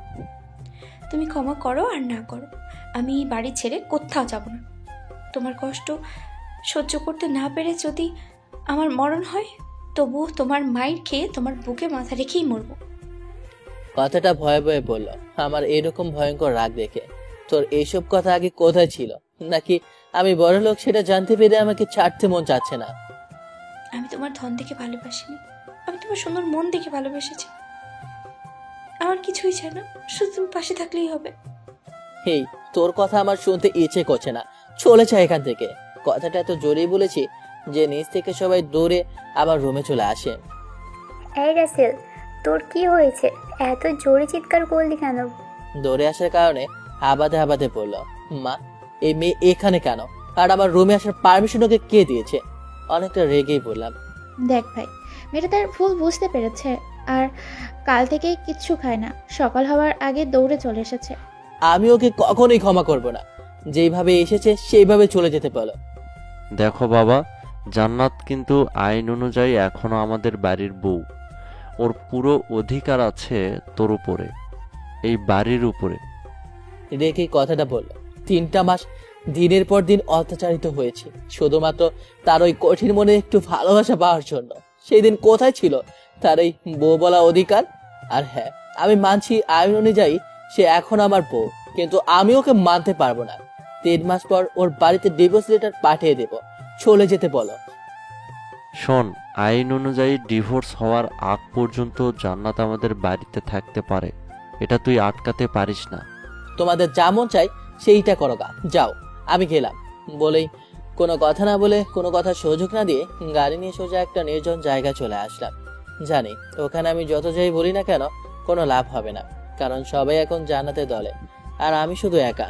তাই এভাবে চলে আসাই ভালো, যা হবে পরে দেখা যাবে। এই কথাগুলো ভাবতেছি আর একই জায়গায় বসে আছি। বসে থাকতে থাকতে সন্ধ্যা নেমে এসেছে, সেই দিকে আমার কোনো খেয়ালই নেই। এর মধ্যে আপু দুলাভাই অনেকবার ফোন দিয়েছে, আমি রিসিভ করিনি। তাই ভাবলাম না, এখন বাসায় যাওয়া দরকার। যেই ভাবা সেই কাজ, বাসায় আসার জন্য রওনা দিলাম। কিন্তু রাস্তা দিয়ে হাঁটার সময় শুনতে পারলাম কোনো মেয়ে বলতেছে, বাঁচাও, কে আছো? আমাকে এই লম্পটদের হাত থেকে বাঁচাও। আমি আর এক মুহূর্ত দেরি না করে সেখানে হাজির হলাম। বকাটে আমাকে দেখে গুন্ডাগুলো বলল, এই কে তুই? আর এখান থেকে চলে যা। যাব, কিন্তু যাকে বিরক্ত করতেছিস তাকে সাথে নিয়ে। আমার কথা শুনে সবাই অট্টহাসিতে মেতে উঠল। এই সুযোগে যাকে বাঁচাতে আসলাম তার দিকে তাকালাম, কিন্তু এ কি? এটা তো জান্নাতের বান্ধবী শিখা। ধ্যাত, একে আমি বাঁচাবো না। আমাকে দেখে অবশ্য শিখা মনে হয় একটু হলেও ভরসা পেয়েছিল।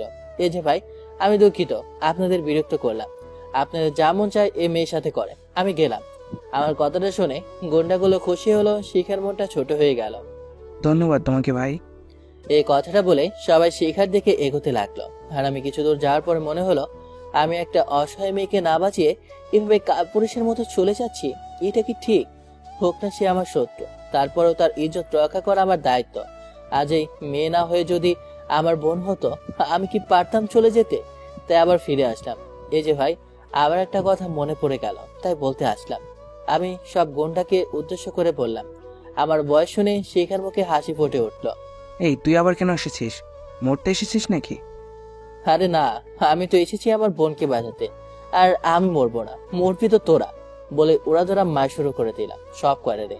এদিকে শিখা ভাবতেছে, যাকে সমাজের কাছে ছোট করার জন্য এত কিছু করলাম, আর সেই আমাকে গুন্ডার হাত থেকে রক্ষা করেছে। এক একে সবগুলোকে মেরে মাটিতে শুয়ে দিলাম, আর সবগুলো উঠে দৌড়ে পালালো। আর ঠিক তখনই পেছন থেকে বলে উঠলো, ভাইয়া, আপনাকে কি বলে ধন্যবাদ দিব সেই ভাষা আমার জানা নেই, আর ধন্যবাদ দিয়েও ছোট করতে চাই না। আমি আপনাকে সমাজের কাছে ছোট করতে কত কি করেছি, আর আপনি সেই সব মনে না রেখে আমাকে বাঁচিয়েছেন। সত্যি আপনি মহান, যার কোনো তুলনা হয় না। আজ চিৎকার করে বলতে ইচ্ছা করছে, আমার বান্ধবী সত্যি ভাগ্যবতী আপনাকে পেয়ে। আসলে আমি যা করেছি তা আপনার ক্ষেত্রে শুধু না, অন্য কেউ থাকলে ঠিক এটাই করতাম। কারণ আমি একটা পুরুষ হয়ে আমার চোখের সামনে একটা অবলা নারীর ইজ্জত নষ্ট কি করে হতে দিই? ভাইয়া, সত্যি আমি আপনাকে যত দেখছি ততই অবাক হচ্ছি। আজও এত ভালো মানুষ এই দুনিয়াতে আছে। আমাকে ক্ষমা করে দিন প্লিজ। আমি তোমার উপরে রেখে নেই, আর ক্ষমা সেটা তো অনেক আগেই করেছি। এবার চলো তোমাকে বাসায় পৌঁছে দিই। তারপর শিখাকে ওর বাসায় রেখে আমি বাসায় চলে আসলাম। শেখা অনেক বলেছে ওর বাসায় ডিনার করে আসতে, কিন্তু আমি দেরি করিনি।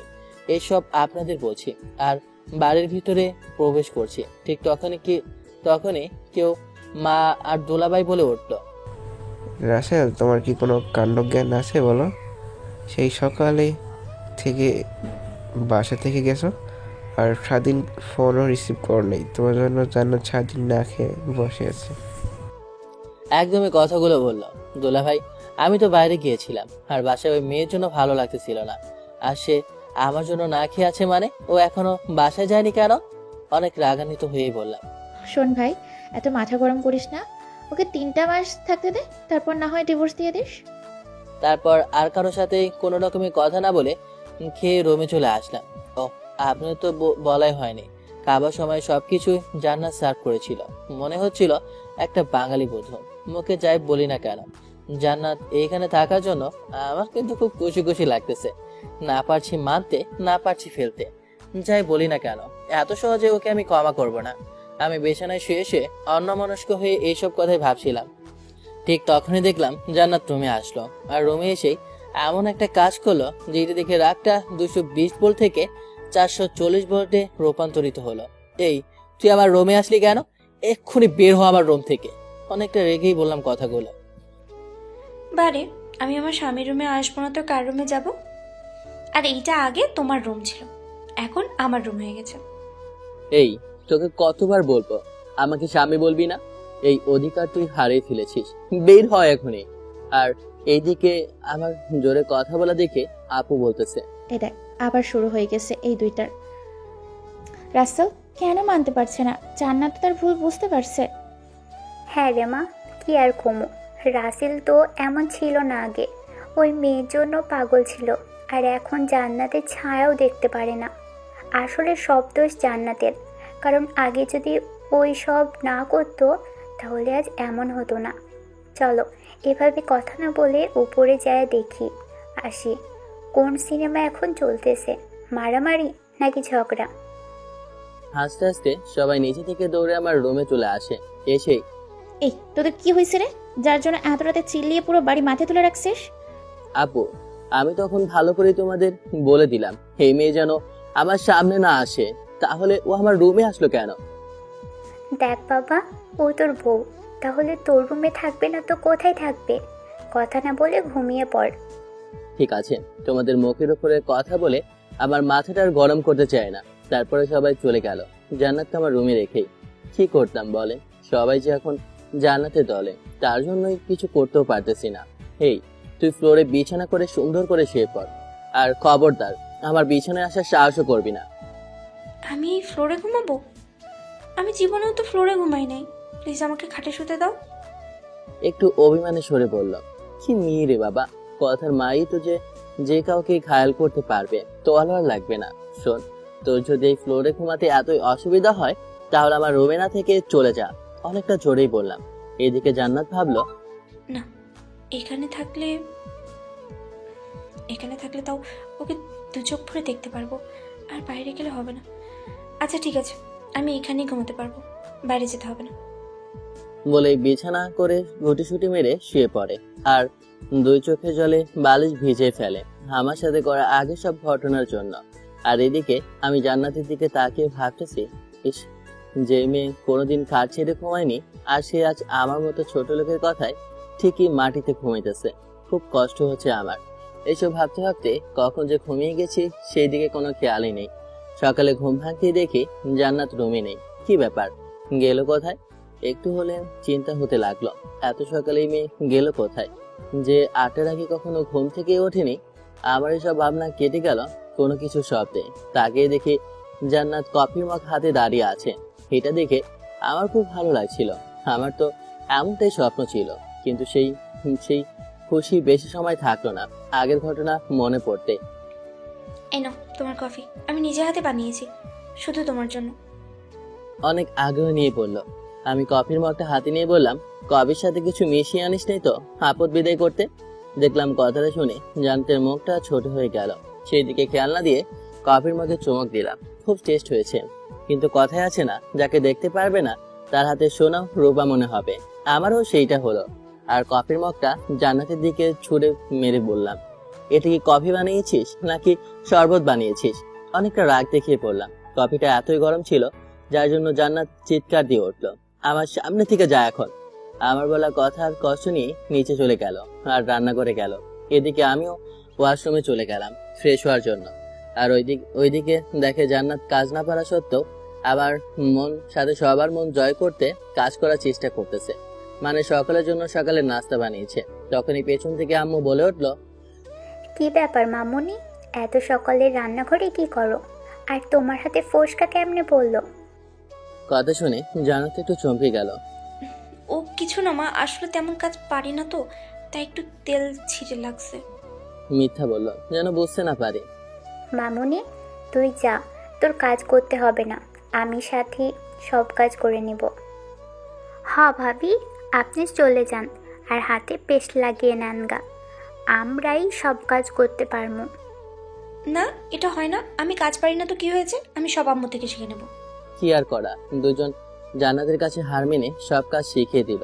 আর জান্নাত সব নাস্তা ঠিকভাবে তৈরি করে নিল। তারপর সবাই নাস্তা করার জন্য নাস্তার টেবিলে চলে আসলো, সাথে আমিও আসলাম। কিন্তু সব খাবার জান্নাত পরিবেশন করতেছে দেখে রাগ হলো। কিন্তু সকাল সকাল এক ডোজ পড়েছে জান্নাতের উপরে, তাই আর কিছু বললাম না, খাবার খেতে লাগলাম। ইস, খুব স্বাদ হয়েছে আজকে নাস্তাটা, মনে হয় এমন নাস্তা কতদিন হলো খায় না। ঠিক তখনই, কি ব্যাপার রাসেলের আম্মু, আজকে খাবারের স্বাদ পাল্টে গেল কি করে? তোমার হাতের রান্না তো এমন না। কথাটা শুনে জান্নাত একটু ভয় পেয়ে গেল, কারণ সে মনে করেছে হয়তো নাস্তা ভালো হয়নি। কেন, নাস্তা কি ভালো হয় নাই নাকি যে এসব বলতেছো? আরে ঠিক তা না, আসলে আজকের খাবারটা অসাধারণ হয়েছে, পেট ভরে খেলাম। এমন টেস্টি খাবার তুমিও রান্না করতে পারো না। কে করেছে রান্না? হ্যাঁ, এখন তো আমার হাতের খাবারের বদনাম করবাই, কারণ ঘরে যে এখন ছেলের বউ পেয়েছো। আর আজকে সব খাবার জান্নাত নিজেই তৈরি করেছে। এই কথা শুনেই তো আমার গলাতে খাবার আটকে গেল। এই তোর আবার কি হলো? এই নে পানি খেয়ে নে। ছিমা, এটা কোনো রান্না হলো? একটু স্বাদ নাই, দেখ খাবই না বলে চলে আসলাম। ইস, আম্মু না যদি আর একটু পরে বলতো রান্না কে করেছে, তাহলে পেট ভরে খাওয়া যেত। কি স্বাদ হয়েছিল। তারপর সকলের নানান ধরনের কথাবার্তা বাম পকেটে রেখে খাবার পর্ব শেষ করলো। এদিকে আমি রুমে চলে এসে ভাবতে লাগলাম, অনেকদিন হলো অফিসে যাওয়া হয় না, তাই আজকে একটু অফিস থেকে ঘুরে আসি। তাই নিচে নেমে আসলাম। আম্মু, আমি অফিসে গেলাম, অনেকদিন হলো অফিসে যাওয়া হয় না। আচ্ছা ঠিক আছে যা, কিন্তু দেখে শুনে যাস আর তাড়াতাড়ি ফিরে আসিস। হঠাৎ পেছন থেকে কে যেন বলে উঠল, এই দাঁড়ান। পেছনে তাকিয়ে দেখি, আরে এটা তো জান্নাত। রাগটা বেড়েই গেল। দাঁড়ান।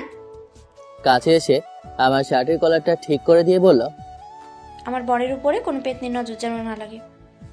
রাগ তো আমার চরম পর্যায়ে উঠে আছে, তাই আর দেরি না করে ঠাস করে একটা থাপ্পড় দিয়ে, এই তোর সাহস কি করে হয় আমার গায়ে হাত তোলা? আমার কাহিনী দেখে সকলেই তো যেন নিস্তব্ধ হয়ে গেল। এটা ভেবে কত সুন্দর একটা রোমান্টিক মুডের মাঝে ভিলেন মার্কা মুড এমটি কেমনে নিল। না, এরা সবাই সবকিছু ভাবতে থাকো, আমি বরং অফিসে চলে যাই।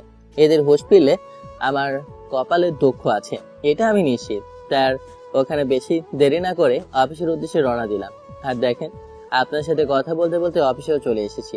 কিন্তু সামনে তাকিয়ে আমি তো অবাক, এটা কিভাবে হলো? আমি তো কাউকে জানাইনি যে আজকে আমি অফিসে আসবো। তারা সবাই শুভেচ্ছা জানাতে ফুল হাতে নিয়ে দাঁড়িয়ে আছে কেন? এইসব কিছু দাঁড়িয়ে দাঁড়িয়ে ভাবতেছি। তখনই, স্বাগত মিস্টার রাসেল, এটা নিয়ে ধন্য করেন। আমার হাতে একটা ফুলের গুচ্ছ দিয়ে এইভাবে একে একে সবাই অভিনন্দন জানালো। আপনাদের সবাইকে অনেক অনেক শুভেচ্ছা ও ধন্যবাদ।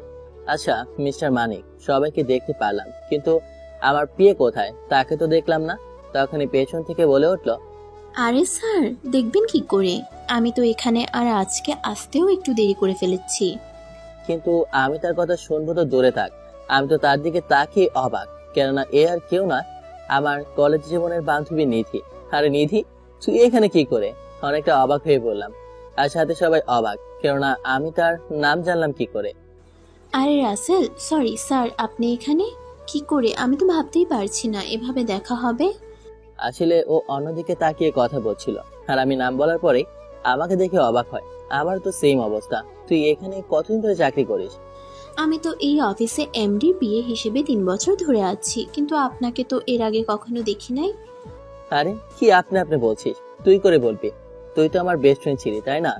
এইভাবে অনেক কথা বলে অফিসের ভিতরে এসে সবকিছু বোঝে নিয়ে একটু কাজ করে নিধিকে ডাকলাম। কিরে, কি হয়েছে? ডাকছিস কেন? হই শোন না, তোর সাথে কতদিন পর দেখা, তোর স্বামী বাচ্চা এরা সবাই কেমন আছে? মজা করে বললাম, কারণ আমি জানি ও এখনো বিয়ে করেনি। ফাজলামো করিস আমার সাথে? যাকে ভালোবেসেছিলাম সেই তো মূল্য দিল না।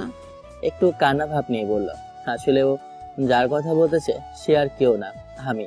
ও আমাকে অনেক ভালোবাসতো, কিন্তু আমি ওকে বন্ধু ছাড়া অনেক কিছু ভাবতেই পারিনি। তাই তো পড়া শেষ হলে ও চলে যায়, আর আমিও আর দেখা দিইনি বা কোনো যোগাযোগ। তুই যার কথা বলতেছিস তার কথা ভুলে যা, কারণ সে এখন বিবাহিত। তারপরে আমার সাথে ঘটে যাওয়া সকল ঘটনাই খুলে বললাম। আপনারা তো আগে থেকে সবটা জানেন, তাই আর বললাম না। কিন্তু আমার কথা শুনে নিধি কেঁদে দিল। একটা মেয়ে কারোর সাথে এরকম কি করে করতে পারে? টাকাই কি পৃথিবীর সব নাকি? সুখে থাকার জন্য পবিত্র ভালোবাসা এই একটার অংশ। বাদ দে সব, আর তোর কথা বল, তোর কি খবর? সুখে থাকার জন্য পবিত্র ভালোবাসা এই একটা অংশ। আমি এখনো বিয়ে করিনি, কিন্তু বিয়ে ঠিক হয়ে আছে, কিছুদিন পরে করে নিব। সত্যি তোকে খুব বেশি ভালোবেসেছিলাম, তাই অন্য কাউকে মানতে পারিনি। তারপর অনেক কথা বলে নিধি থেকে বিদায় নিয়ে বাসায় চলে আসলাম। কিন্তু রুমে এসে আমার মাথাটা পুরো গরম হয়ে গেল। অফিস থেকে ফিরেই সোজা আমার রুমে চলে আসি, আর রুমে আসে দেখতে পাই জান্নাত আমার আলমারিতে সবকিছু মুখ গুছিয়ে রাখতেছে। এটা দেখেই রাগটা বেড়ে গেল, কেননা আলমারিতে দাদুরদের এমন একটা জিনিস ছিল যেটা জান্নাত দেখলে আর আমি তাকে অহংকারী বউ থেকে আমার মনের মতো বউ কখনো বানাতে পারবো না। কি ছিল সেইটা পরে জানতে পারবেন। জান্নাতকে ঠাস করে একটা থাপ্পড় লাগিয়ে বললাম, এই তোর এত সাহস কি করে হলো যে তুই আমার আলমারিতে হাত দিয়েছিস? অনেকটা রেগেই বললাম। চটা এত জোরে দিয়েছি যার জন্য জান্নাতের ঠোঁট কেটে রক্ত বের হয়েছে, আর কথা বলতেও কষ্ট হচ্ছে। আর আমার আঙ্গুলের ছাপ জান্নাতের ফর্সা গালে লাল বর্ণ ধারণ করেছে। আর আমতা আমতা করে বলল, আসলে আমি রুমে এসে দেখছি সবকিছু কেমন অগোছালো, তাই মাত্র একটু গুছিয়ে রাখতে নিছি, আর তেমনই তুমি চলে আসছো। যাক, তাহলে নিশ্চয়ই জান্নাত কিছুই দেখতে পায়নি। যাক বাবা, বেঁচে গেল। তারপর বললাম, হেই তুই তোর বাড়ি চলে যাচ্ছিস না কেন? আমি বলেছি না আমার সেই অধিকার তুই কখনো পাবি না। বারে আমি কেন চলে যাব? এটা আমার শ্বশুরবাড়ি, আর একটা বিবাহিত মেয়ে তার শ্বশুরবাড়ি থেকে তখনই বের হয় যখন তার মরাদেহ বের হয়। আমি আমার মরণ ছাড়া তোমাকে ছাড়া কোথাও যাব না। ইসরে, কত সুন্দর কথা মনে হচ্ছে। জান্নাতের এখন সুবুদ্ধি উদয় হয়েছে। এখন এমন বই তো আমি চাই। মনে মনে বললাম যে আমাকে তার বুকে সারা জীবন আঁকড়ে রাখবে তার ভালোবাসা দিয়ে। না, তুই যতই কথা বলিস না কেন, তোকে এই বাড়ি ছাড়তেই হবে। আর তুই বাড়ি চলে যা, 3 মাস পরে ডিভোর্স লেটার পেয়ে যাবি। চিল্লিয়ে বললাম। আমাদের এই জোরে জোরে কথা বলা শুনে নিচে থেকে সবাই এসে বলল, তুই কি পেয়েছিস বলতো? মেয়েটাকে কি একটু শান্তিতে থাকতে দিবি না? তুই ওকে ওর বাড়িতে যাইতে যে বলস, তুই কি জানোস জান্নাতের ওই বাড়িতে আর জায়গা হবে না? কারণ ওর বাড়ির সবাই বলে দিয়েছে তুই ওকে ক্ষমা না করলে তারাও করবে না। কথাটা তোকে জানাতে চাইনি, কিন্তু আজকে না বলে পারলাম না। আম্মুর কথাটা শুনে আমি একটু না অনেকটাই অবাক হলাম। কারণ জান্নাতের নিজের বাড়িতেই জায়গা হবে না কেন? ও কোথায় থাকবে না থাকবে সেটা আমি জানি না। আমি ওকে কখনোই মেনে নেব না। একদম এই কথাগুলো বলে ফেললাম। জান্নাত এই বাড়িতে থাকবে না তো কোথায় যাবে? ও রাস্তায় রাস্তায় ঘুরবে তোর বউ হয়ে? আর সবাই বলুক তোর বউ রাস্তায় থাকে, এটা শুনতে খুব ভালো লাগবে, তাই না? আমি সবকিছু ভেবে দেখলাম, এটা বাবা ঠিকই বলেছে। একটু কষ্ট দিতে গিয়ে আবার বেশি হয়ে যাবে। আচ্ছা বাবা, ও এই বাড়িতে থাকতে পারে, যদিও আমার দেওয়া কয়েকটা শর্ত মানতে পারে। আমার কথা শুনে সবাই অবাক। তখনই জান্নাত বলে ওঠে, আমি তোমার দেওয়া সব শর্ত মানতে রাজি, এতে আমার মরণ হলে তবু। তোমার শর্ত বলো। দেখো মা, তুই এই শর্তে রাজি হবি না, কারণ আমি জানি রাসেল তোকে এই বাড়িতে রাখবে না বলেই যেটা তুই পারবি না সেই সব শর্ত দেবে। বাবা, আপনারা আমার পাশে থাকলে আর আমার ভালোবাসা সত্য হলে আমি তার সব শর্ত পূরণ করতে পারবো। আপনি শর্তগুলো বলেন। আমাকে উদ্দেশ্য করে বলল, আচ্ছা ঠিক আছে, তুই যখন মানতে রাজি তখন আমার শর্ত বলতে আপত্তি গেছে। বলি তাহলে। শর্ত নাম্বার 1, এই বাড়ির সকল কাজ জান্নাতকে একাই করতে হবে, কারো সাহায্য ছাড়া। এমনকি একটা কাজের মেয়ে যে ভাবে থাকে ঠিক সেভাবেই থাকতে হবে, সাথে 5 ওয়াক্ত নামাজ। নাম্বার 2, জান্নাত খাবার পাবে সকালে পান্তা ভাত, সাথে কাঁচামরিচ আর পেঁয়াজ, দুপুরে অর্ধেক গরম ভাত, তাও আলু ভর্তা দিয়ে, আর রাতে 2টা রুটি। এগুলো ছাড়া কিছুই খেতে পাবে না। শর্ত নাম্বার 3, আর কোনো কাজে ভুল হলে শর্ত নাম্বার 3, আর কোনো কাজে ভুল হলে বা আমার কোনো ব্যাপারে কথা বলে তার জন্য শাস্তি পেতে হবে, যার জন্য কিছু বলতেও পারবে না। এইসব শর্ত যদি মানতে পারে তাহলে সে আমার বাড়িতে 3 মাস থাকতে পারবে, আর যদি না পারে তো চলে যেতে পারে। আমি এই শর্তগুলো এই জন্য দিলাম যে জান্নাত যেন প্রমাণ করতে পারে যে প্রকৃত ভালোবাসা থাকলে একটা অহংকারী, বজ্রাগী, ধনীর আদরে দুলালিও বিলাসবহুল জীবন রেখে শত কষ্ট সহ্য করে একটা গরিব ছেলের সাথে সুখে সংসার করতে পারে। কারণ পৃথিবীতে প্রকৃত ভালোবাসা না থাকলে টাকা দিয়ে সব পাওয়া যায় না। তোর মনটা কি পাথর হয়ে গেছে নাকি? কি বলছিস এসব? যে মেয়ে নিজের হাতে খাবার খায় না সে বাড়ির সব কাজ করবে, ও কি করে এমন ভাবে থাকতে পারে বল? তুই তো ওর সম্পর্কে জানিস। ঠিক তখনই জান্নাত আপুকে থামিয়ে দিয়ে বলল, আমি তোমার সকল শর্তে রাজি, এতে আমার মরণ হলেও হবে। মা জান্নাত, তুই রাজি হোস না, বাকি সব আমরা দেখতেছি। ও কি করে তোকে মেনে না নেয়। মা দেখেন, জোর করে সব কিছু আদায় করা গেলেও কারো মন, প্রকৃত ভালোবাসা এগুলো পাওয়া যায় না। আর আমি তো প্রকৃত ভালোবাসাটাই পেতে চাই, এতে আমার যত কষ্টই হোক না কেন। এইভাবে কথা বলে সব ঠিকঠাক করে নিয়ে যার মতো সবাই তাদের রুমে চলে গেল। রাতে আর খাবার খেলাম না, বোঝিনি তো শালা রাগ উঠলে কারো কথাই শুনতে চায় না। রাগকে যদি ধরতে পারতাম তাহলে গাছের লগে বেঁধে পিটাইতাম, এত রাগ দেখাই বা কেন। রাতে শুয়ে শুয়ে এইসবই ভাবতেছি। জান্নাত ঘুমিয়ে পড়েছে ফ্লোরে, তার চোখে মনে হয় ঘুম নেই, কারণ তার জীবন তো এখন কষ্টে ভরা। একটু বেশি কষ্ট দিতেছি না তো আবার? এইসব ভাবতেই কখন যে ঘুমে দেশে পাড়ে জমিয়েছি সেদিকে খেয়ালই নেই। সকালে জান্নাতের ডেকে ঘুম ভাঙে, রাগ হলো একটু, কিন্তু ডাকার কারণটা জানতে পেরে রাগটা বাম পকেটে রেখে দিলাম। চলেন জেনে আসি। যাই, এখন উঠে নামাজটা পড়ে নিই, আর কোরআনও তো তেলাওয়াত করি। তাছাড়া আমার স্বামী কেন, আল্লাহ যে আমাকে ক্ষমা করবে না, ওনাকে একটু ডাকি নামাজ পড়ার জন্য। এই যে শুনতে পাচ্ছেন, ওঠেন, ফজরের আজান দিয়েছে, উঠে নামাজটা পড়ে নেন। উঠছি না দেখে আমার গা নাড়িয়ে বলল, কিন্তু আমি ঘুমে করে জান্নাতের হাত ধরে আজকে টান দেওয়ার ফলে আমার উপরে পড়ে যায়, আর তখনই আমার ঠোঁট আর জান্নাতের ঠোঁট এক হয়ে যায়। এই দিকে আমার তো কোনো খেয়ালই নেই, ঘুমে করে বুঝতেই তো পারতেছেন। জান্নাত ভাবতেছে বাস্তবে আমাকে ছুঁয়েও দেখতে চায় না, আর ঘুমের ঘরে ঠিকই রোম্যান্স। বলে হাতটা ছাড়িয়ে আবার ডাক দিল, আর আমারও ঘুম ভেঙে গেল। তারপর উঠে নামাজ পড়ে আসলাম, এসে দেখি জান্নাত কোরআন পড়তেছে। আমারও ভালো লাগতেছে, খুব সুন্দর করে পড়তেছে, আর কাছে বসে আব্বু শুনছিল। বলে রাখা ভালো, জান্নাতের কণ্ঠটা আসলে অনেক মিষ্টি। সকালে নাস্তা করে আমি সোফায় বসে বসে ফ্রি ফায়ার গেম খেলছি, ঠিক তখনই আপু এসে ডাকাডাকি নিল।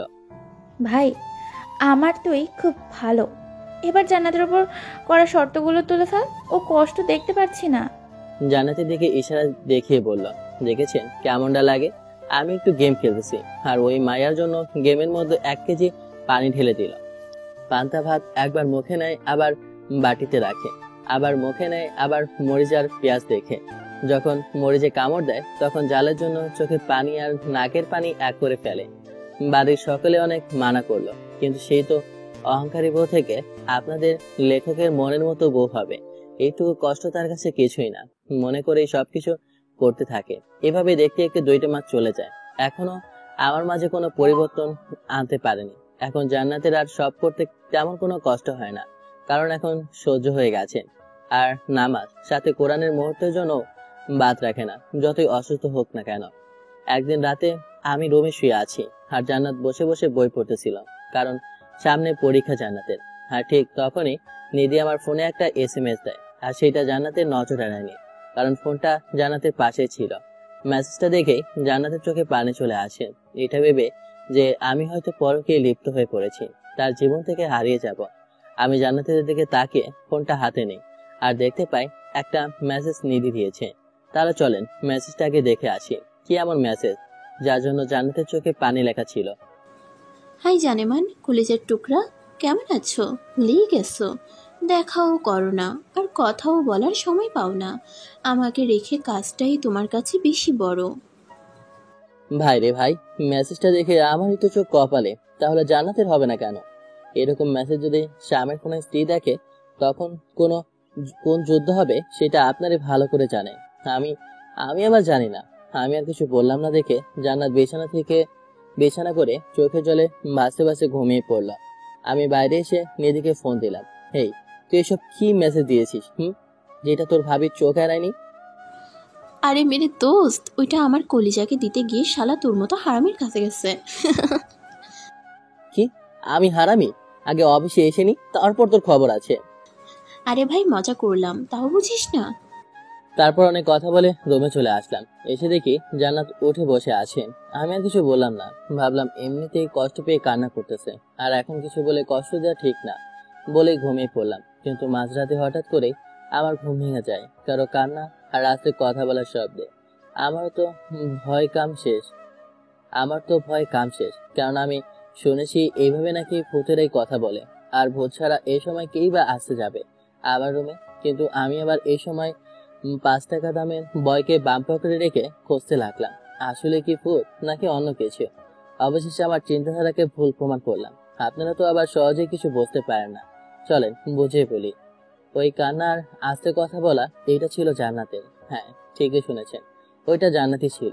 আরো নামাজ পড়ে আল্লাহর দরবারে কেঁদে কেঁদে বলছে, হে আল্লাহ, আপনি পরম দয়াময়। আপনাকে তো সব করতে পারেন আপনি চাইলে, তাহলে আপনি কেন এত কষ্ট দিচ্ছেন? আমি মানছি আগে যা করেছি সব ভুল, যা রাসেলের ভালোবাসা পেয়েও বুঝতে পারিনি। তাহলে কেন সেই ভালোবাসা আমার থেকে কেড়ে নিতেছেন? আমি যে ওকে ছাড়া বাঁচতে পারবো না, ও যে আমার বেঁচে থাকার অক্সিজেন, দয়া করে ওকে আমার জীবন থেকে সরিয়ে দেবেন না। কেঁদে কেঁদে এসব বলতেছিল। এইসব শুনে আমার একটু মায়া হলো। সে তার ভুল বুঝতে পেরেছে, তাহলে তাকে ক্ষমা করে কি আমার উচিত না বলেন?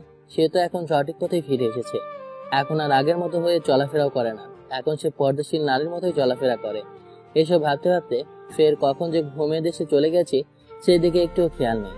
সকালে ঘুম ভাঙে জান্নাতে ডাকে, আর আমিও লক্ষ্মী ছেলের মতো উঠে গিয়ে নামাজ পড়ে আসলাম মসজিদ থেকে। এসেই আবার একটু ঘুমিয়ে পড়লাম। সকাল অনেক হয়েছে দেখে জান্নাত রেডি হয়ে আমাকে ডাকতে আসে। নিচে দেখে আমি খুব আরামে ঘুমাচ্ছি। ইস, কত সুন্দর করে কোলবালিশটাকে জড়িয়ে ধরে ঘুমিয়ে আছে। এমন করে যদি আমাকেও জড়িয়ে ধরে ঘুমিয়ে থাকতো, কত না ভালো লাগতো। আমি যদি আগে এমনটা না করতাম তাহলে হয়তো এমন হতো না। সবই আমার কপাল। এইসব বলে আমার কপালে একটা ভালোবাসার পরশ এঁকে দেয়। এই ওঠো, অনেক সকাল হয়ে গেছে, সবাই নাস্তা করবে, তাড়াতাড়ি করে ফ্রেশ হয়ে নিচে এসো বলে নিচে চলে যায়।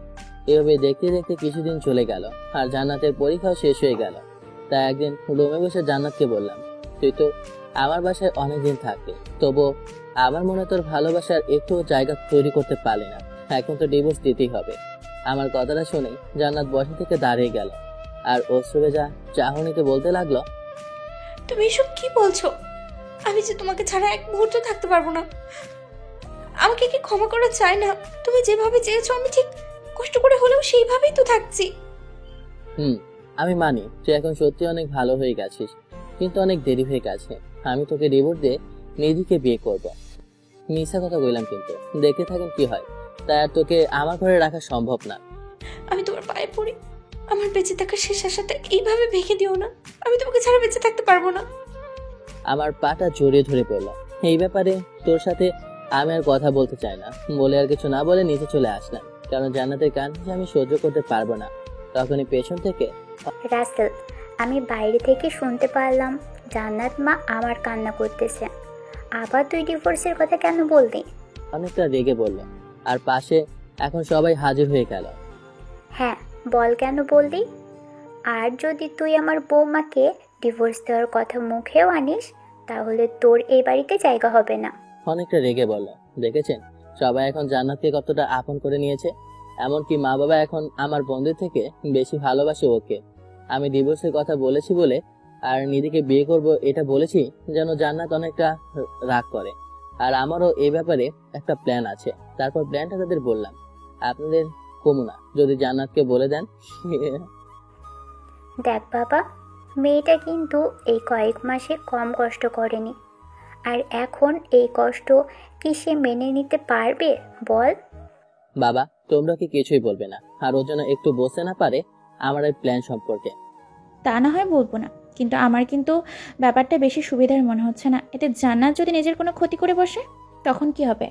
আর আপু, এমন কিছুই হবে না। তোমরা সবাই আমার সাথে কাজ করবে, আর জান্নাতের বাড়ির সবাইকে এটা জানাবে, শুধু জান্নাত যেন জানতে না পারে। তারপর সবাই খাওয়ার জন্য টেবিলে বসে পড়লাম। মা, আজকে খাবার কিন্তু অনেক মজা হয়েছে, তাই না? সবাই আমার কথায় তাল মিলিয়ে বলল, হ্যাঁ, খুব মজা হয়েছে। কি ব্যাপার রাসেলের মা, বয়স হওয়ার কারণে কি তুমি হব ভুলে যাও নাকি? দেখছো না আমার বৌমা এখনো খেতে আসেনি, আর তুমি একাই খেয়ে যাচ্ছ? হ্যাঁ, তা ঠিক, আমার একটুও খেয়াল নেই। আমি বরং খাবার শেষ করে জান্নাতের জন্য খাবার পাঠিয়ে দিই। আচ্ছা, সেটাই করো। এভাবে চলে গেল আরো কিছুদিন। আমি একদিন কফি শপে বসে কফি খাচ্ছিলাম। ঠিক তখনই পেছন থেকে কেউ একজন ডাক দিল। পেছন ফিরে দেখি একজন না, কয়েকজন, মানে নিধি, শিখা আর তিশা। ভাইয়া, এটা কিন্তু আপনার থেকে আশা করিনি। আমার বান্ধবী ভুল করেছে বলে তাকে ডিভোর্স দিবেন? কি ব্যাপার, এরা জানলো কিভাবে? কি ডিভোর্স? কাকে আর কে ডিভোর্স দেবে?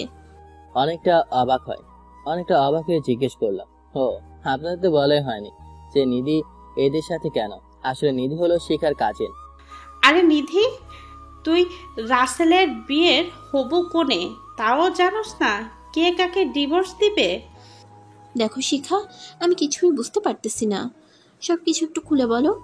আমি বলতেছি, শোন। তারপর ওদের আমার সব প্ল্যানটা বলে দিলাম। দেখেন ভাইয়া, আমার বান্ধবীটা কিন্তু অনেক কষ্ট করেছে, আর ও যে রাগী আর অভিমানী না জানি কি করে বসে। ভাইয়া, শিখা ঠিকই বলেছে, এটা মনে হয় করা ঠিক হবে না। জান্নাত আপনার পাশে নিধি আপুকে মানতে পারবে না, ও নিজের ক্ষতি করে দিবে। আরে দোস্ত, তুই এটা করিস না। আমি না হয় এটা করলাম কি ভাবিকে কষ্ট দিতে, আমি পারবো না। দেখ, তোরা সবাই যদি আমার কথা মতো কাজ করিস আর আমার পাশে থাকিস, তাহলে সব ঠিক হয়ে যাবে। তারপর সবাই রাজি হয়ে গেল, আর আমিও সবাইকে বিদায় দিয়ে বাসায় চলে আসলাম। খাবার টেবিলে জান্নাত সবাইকে খাবার দিচ্ছিল। তখনই আব্বু বলে উঠল, রাসেল, তুই কি উকিলের সাথে বিষয়টা নিয়ে কথা বলেছিস? বাবার কথা শুনে এখানে সবাই অবাক না হলেও জান্নাত উকিলের কথা শুনে ঠিকই অবাক হয়েছে। হ্যাঁ বাবা, আমি কথা বলেছি, ঠিক সময় মতো সে কাজ করে দেবে। শুধু জান্নাত সাক্ষ্য দিলেই সব সমস্যার সমাধান হয়ে যাবে।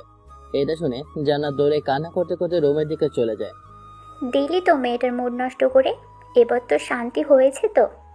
আমাকে উদ্দেশ্য করে বলল, আরে মা, তোমরা শুধু শুধু চিন্তা করতেছো, কিছুই হবে না, দেখবে সময় হলে সব ঠিক হয়ে যাবে। এদিকে সবাই তো এদের কথা শুনতে ব্যস্ত। চলেন একটু জান্নাতের কথাও শুনে আসি।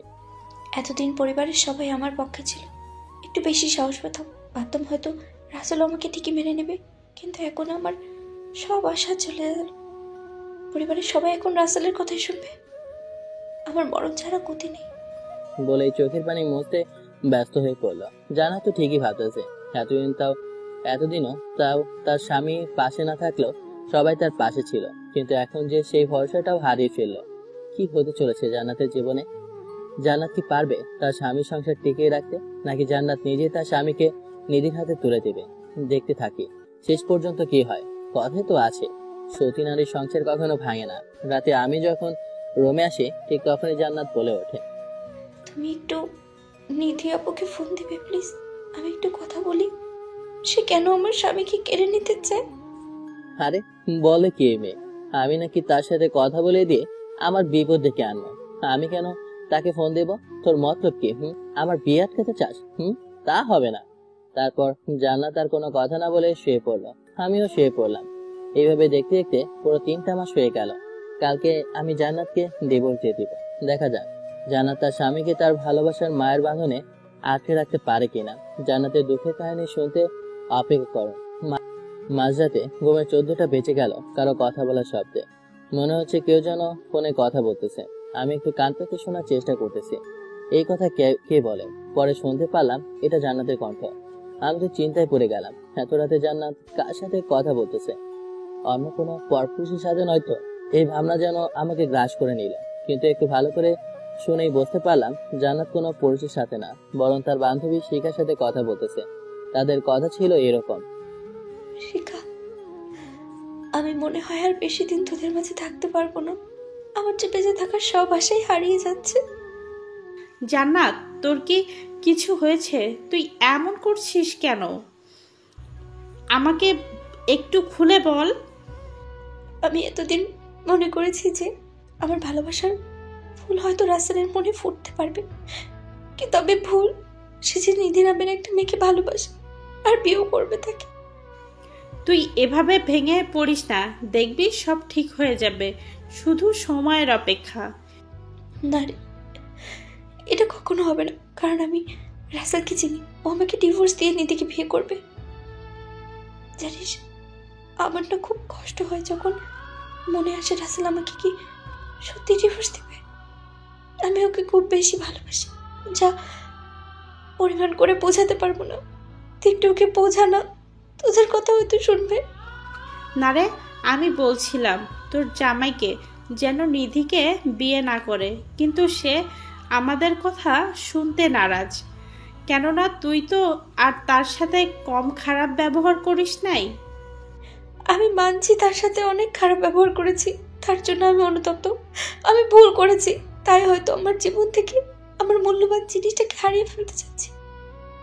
এভাবে তারা অনেক কথা বলে ফোনটা রেখে দেয়। আমিও ভাবতে থাকি একটা মেয়ে এতটা ভালো কি করে বাঁচতে পারে, যার জন্য সে নিজেকে সম্পূর্ণ পরিবর্তন করে ফেলেছে। এসব ভাবতে ভাবতে আমি তো ঘুমের রাজ্যে হারিয়ে গেলাম, কিন্তু জান্নাতের চোখে দেখুন কিছুতেই ধরা দিচ্ছে না। জান্নাত ভাবতেছে, ইস, ওকে ঘুমের মধ্যে কতটা সুন্দর লাগতেছে, মনে হয় একটা নিষ্পাপ শিশু ঘুমিয়ে আছে। বলে আমার কপালে একটা ভালোবাসার পরশকে দিয়ে আমার মাথায় হাত বোলাতে থাকে। সে কি করতেছে সেদিকে কোনো খেয়াল নেই তার। মাথায় হাত বোলাতে বোলাতে ঘুমিয়ে পড়ে আমাকে জড়িয়ে ধরে। সকালে জান্নাতের আগে ঘুমটা ভেঙে যায় আমার।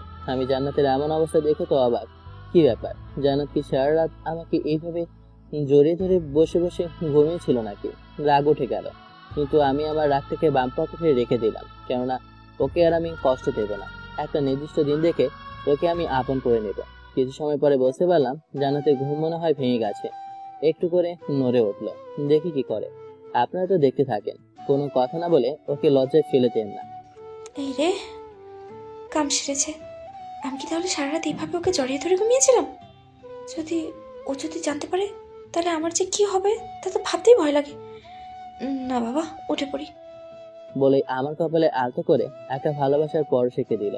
কিন্তু কথায় আছে না, অতিরিক্ত তাড়াতাড়ি করতে যাওয়ায় কোনো কাজই সঠিকভাবে হয় না। জান্নাতের বেলাও সেইটার বিপরীত কিছু হলো না। জান্নাত যখনই উঠতে যাবে আর ঠিক তখনই আমার ঘড়ির সাথে জান্নাতের চুল আটকে যায় আর ঠাস করে আমার ওপরেই পড়ে যায়। পড়ে গেছে তো গেছেই, সাথে আমার ঠোঁটের সাথেও ঠোঁটটা মিশে যায়। আমি তো অবাকের চরম পর্যায়ে। কি হলো এটা? আমারও খুব ভালো লাগছিল। আজ প্রথম জান্নাতের ছোট স্পর্শ পেলাম, কিন্তু এই আনন্দময় মুহূর্ত আমার কপালে বেশি সময় থাকলো না। জান্নাত তাড়াতাড়ি করে চুল ছাড়িয়ে ওয়াশরুমে চলে গেল, যেন আমি বসতে না পারি। এদিকে জান্নাত চলে গেল, আমি মিষ্টি মিষ্টি করে হাসতে থাকি। কি সুন্দর মুহূর্তটাই না ছিল কিছুক্ষণ আগে। এসব কিছু বিছানায় উঠে বসে বসে ভাবতেছি, ঠিক তখনই জান্নাত রুমে আসলো আর আমার চোখের দিকে তাকাচ্ছে না। ঘটনা কি? সে তো জানে আমি কিছুই দেখিনি, তাহলে এমন করার মানে কি? আমি এসব আর না ভেবে চলে গেলাম ওয়াশরুমে ফ্রেশ হতে। কিছুক্ষণ পরে ওয়াশরুম থেকে বেরিয়ে দেখি জান্নাত আজকে একটা নীল তাঁতের শাড়ি পরেছে। বাঙালি বধূ সাজে তাকে অসম্ভব সুন্দর লাগছে। মন চাইছে এখনই পেছন থেকে জড়িয়ে ধরে ওর লম্বা কেশের মাঝে নিজেকে হারিয়ে ফেলে, কিন্তু আমার এই সব ভাবনার ছেদ ঘটত জান্নাতের হাতের তড়িতে। এই যে মিস্টার, এমন করে আমার দিকে তাকিয়ে কি দেখছেন? আমি কই কিছু না তো। আমি আবার কি দেখবো? আমতা আমতা করে বলেই পাল্টার শব্দ না শুনেই নিজে চলে আসলাম। আমার বুদ্ধি স্মরণ করে না? জান্নাত বলতেছে, আড়াল থেকে ঠিকই দেখবে, আর সামনাসামনি আসলে বলবে আমি নাকি তার বউ না। কিছুই বুঝতে পারি না ওর মধ্যে। সকালে সেই ঘটনা মনে করে একা একাই কিছু সময় হাসলো আর ভাবে, ইস, এমন করেই যদি ওর বুকে সারা জীবন থাকতে পারতাম। কিন্তু দিবসের কথা মনে পড়তেই মনটা ভেঙে যায়। তাই ওইখানে দাঁড়িয়ে না থেকে নিচে চলে আসে। এইভাবে কষ্টের মাঝেও একটু খুশি দিয়ে কেটে যায় অনেকগুলা দিন। একদিন সকালে সোফায় বসে আছি, আব্বু আম্মু 2 দিন পর তো 3 মাস শেষ, তাই আমি একটা পার্টির ব্যবস্থা করবো ভেবেছি। আর সবাই জানবে আমি জান্নাতকে আবার নতুন করে আপন করে নিব। আর জান্নাত যেন ভুল করেও জানতে না পারে, ও যেন বুঝতে পারে ওই দিন আমার আর নিজের আংটি বদল হবে। আচ্ছা তুই সব ব্যবস্থা কর, আমি সবাইকে দাওয়াত করতেছি। আর উকিলের থেকে পেপারটা নিয়ে আসিস। আমার কিন্তু খুব ভয় লাগছে, যদি মেয়েটা না বুঝে কিছু করে ফেলে তাহলে কি হবে? আরে মা, কিছুই হবে না, আমি সবকিছু ঠিক করে দেব। তোমরা শুধু সময়ের অপেক্ষায় থাকো। আর আমি পেপারটা এনে রেখেছি। এভাবে দেখতে দেখতে সব কয়টা দিন চলে যায়। আজকে অনুষ্ঠান, সবাই এসেছে, কেউ বাকি নেই। আর বলে রাখা ভালো, নিধিও আজকে বলেছে যে এসেছে, কারণ ওর আংটি বরল এখানেই হবে, যেন জান্নাত বুঝতে পারে আমার সাথে হবে। নিচে সবাই অনেক আনন্দ উল্লাস তো ঠিকই করতেছে। চলেন একটু জান্নাতের কাছ থেকেও ঘুরে আসি, সে কি করে। জান্নাত রুমে বসে ভাবছিল একটু পরে তার জীবন থেকে তার ভালোবাসার মানুষটা হারিয়ে যাবে আর ফিরে আসবে না তার জীবনে। এসব ভাবতেই তার চোখ যায় আমার প্যান্টের পকেটের দিকে থাকা একটা কাগজের দিকে। তাড়াতাড়ি কৌতূহলবশত জান্নাত কাগজটা হাতে নিয়ে উপরে দেখে বড় করে লেখা আছে ডিভোর্স। ঠিক পুরোটা না দেখেই কাগজটা আগের জায়গায় রেখে দেয়। আমি আর এই জীবন রাখি কি করব? একটু পরে তো রাসেল অন্য কারোর হয়ে যাবে। আমাকে ডিভোর্স দিই, আমি এই কাগজে কিছুতেই সই করতে পারবো না। তার চেয়ে বরং আমার রাসেলের বধূ হয়ে মরে যাওয়া অনেক ভালো। এগুলো ভাবতে ভাবতে জান্নাত একটা চিঠি লেখে আমার জন্য। আর চিঠিটা হাতে নিয়ে একটা ধারালো ছুরি দিয়ে বাম হাতের শিরাটা কেটে ফেলে। চিনকি দিয়ে রক্ত বের হচ্ছে। ধীরে ধীরে জান্নাতের শরীরটা নিস্তেজ হয়ে পড়ে। খুব কষ্ট হয়েছিল জান্নাতের, এটা ভেবে যে মরণকালেও আমার দেখা সে পেল না। দু চোখ অন্ধকারে ঢেকে যায় জান্নাতের। আর কিছু অনুভব করতে পারছিল না জান্নাত। হয়তো জান্নাতের জীবন এখানেই থেমে যাবে, নাকি আবার হাসি খুশির এই সংসার ফিরে আসবে। এদিকে এই রাসেল, এখন যাও, জান্নাতকে নিয়ে আসো। সবাই আর কত অপেক্ষা করবে? বলে রাখা ভালো, আব্বু জান্নাতের পরিবারের সবাইকে মানিয়েছে। আচ্ছা আমি যাই, এখন জান্নাতকে আমার কোলে করে নিয়ে আসি বলে একটা দৌড়ে রুমে চলে আসি। আর রুমে এসে দেখতে পাই জান্নাত মাটিতে পড়ে আছে, রক্তে পুরো ফ্লোর ভেসে গেছে, শুধু নিথর দেহটাই পড়ে আছে। রাসেল খেয়াল করে যে জান্নাতের হাতে চিঠির মতো একটা কিছু, তাই নিয়ে পড়া শুরু করে। চিঠিতে লেখা ছিল, প্রিয় স্বামী, আমি এই পথটা বেছে নিলাম কারণ আমি যেই ডিভোর্স পেপারে সই করতে পারতাম না, আর তুমি নিধিকে বিয়েও করতে পারতে, তাই আমি তোমার জীবন থেকে অনেক দূরে চলে গেলাম। ভালো থেকো তাকে নিয়ে, আর আমাকে একটু শেষবারের মতো জড়িয়ে ধরবে প্লিজ। চিঠিতে আর কিছুই লেখা নেই, হয়তো আর লিখতে পারিনি। চিঠিটা রেখে জান্নাত বলে একটা জোরে চিৎকার দেয় রাসেল, আর সকলে চলে আসে রুমে। এসে এই ঘটনা দেখে সকলে আশ্চর্য হয়ে যায়। এটা কি হলো? সবাই কান্নায় যেন একেবারে ভেঙে পড়ে। জান্নাতকে জড়িয়ে ধরে কান্না করতেছি। ঠিক তখনই লক্ষ্য করতে পারি যে জান্নাতের এখনো জ্ঞান আছে। তার এক মুহূর্ত দেরি না করে তাকে হসপিটালে নিয়ে আসি। ডাক্তার, আমার বলিজাকে বাঁচান তাড়াতাড়ি। আমার চিৎকার শুনে ডাক্তার চলে আসে আর এসে দ্রুত জান্নাতকে ওটিতে নিয়ে যায়। আল্লাহ, তুমি এটা করতে পারো না, আমার জীবনকে আমার কলিজাটাকে ফিরিয়ে দাও বলেই কান্নায় ভেঙে পড়ি। আর সবাই তো অনেক কান্নাকাটি করতেছে, আর আম্মু তো অজ্ঞান হয়ে গিয়েছিল 2 বার। এইরকম থাকার অনেকটা পরে ডাক্তার সাহেব অপারেশন রুম থেকে বের হয়। ডাক্তার সাহেব, আমার কলিজার কি অবস্থা এখন? ও কেমন আছে? তুমি কথাগুলো বললাম। দেখুন মিস্টার রাসেল, কি করে যে কথাটা বলি ভেবেই পাইতেছি না। কি আর করা, তবু বলতেই হবে। রোগীর হাত থেকে অনেক অতিরিক্ত ব্লাড বেরিয়ে যাওয়ার কারণে, আর সব থেকে বড় কথা, তাকে হসপিটালে আনতে অনেক দেরি করে ফেলেছেন। আমরা রোগীকে বাঁচানোর সর্বোচ্চ চেষ্টা করতেছি। কথাটা শুনেই তো সবার পায়ের নিচ থেকে মাটি সরে যায়। তখন কান্না চরিত কণ্ঠে বললাম, আচ্ছা ডাক্তার সাহেব, জান্নাতকে বাঁচাতে যা যা করা লাগবে আপনি তো শীঘ্রই ব্যবস্থা করেন। যদি রোগীর কিছু হয় আমি আপনাকে কাউকেই ছাড়বো না। আমি ডাক্তারের গলা ধরে বললাম। তখন সবাই আমাকে টেনে তার থেকে ছাড়িয়ে নিয়ে আর বলে, দেখো বাবা, এত পাগলামো করিও না, এদের বলে কি করবে?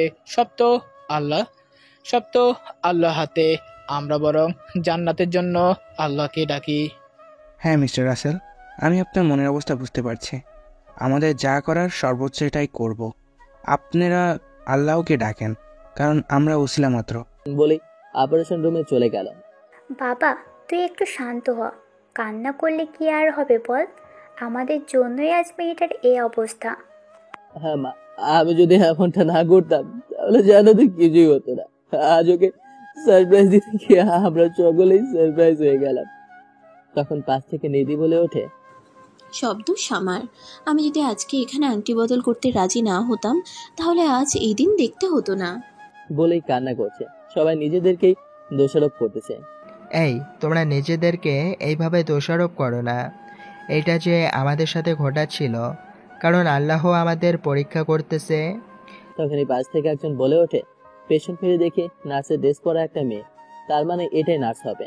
তার নেম প্লেটে নাম দেখলাম সুলতানা। দেখুন, এখনই 3 ব্যাগ ও নেগেটিভ রক্তের প্রয়োজন।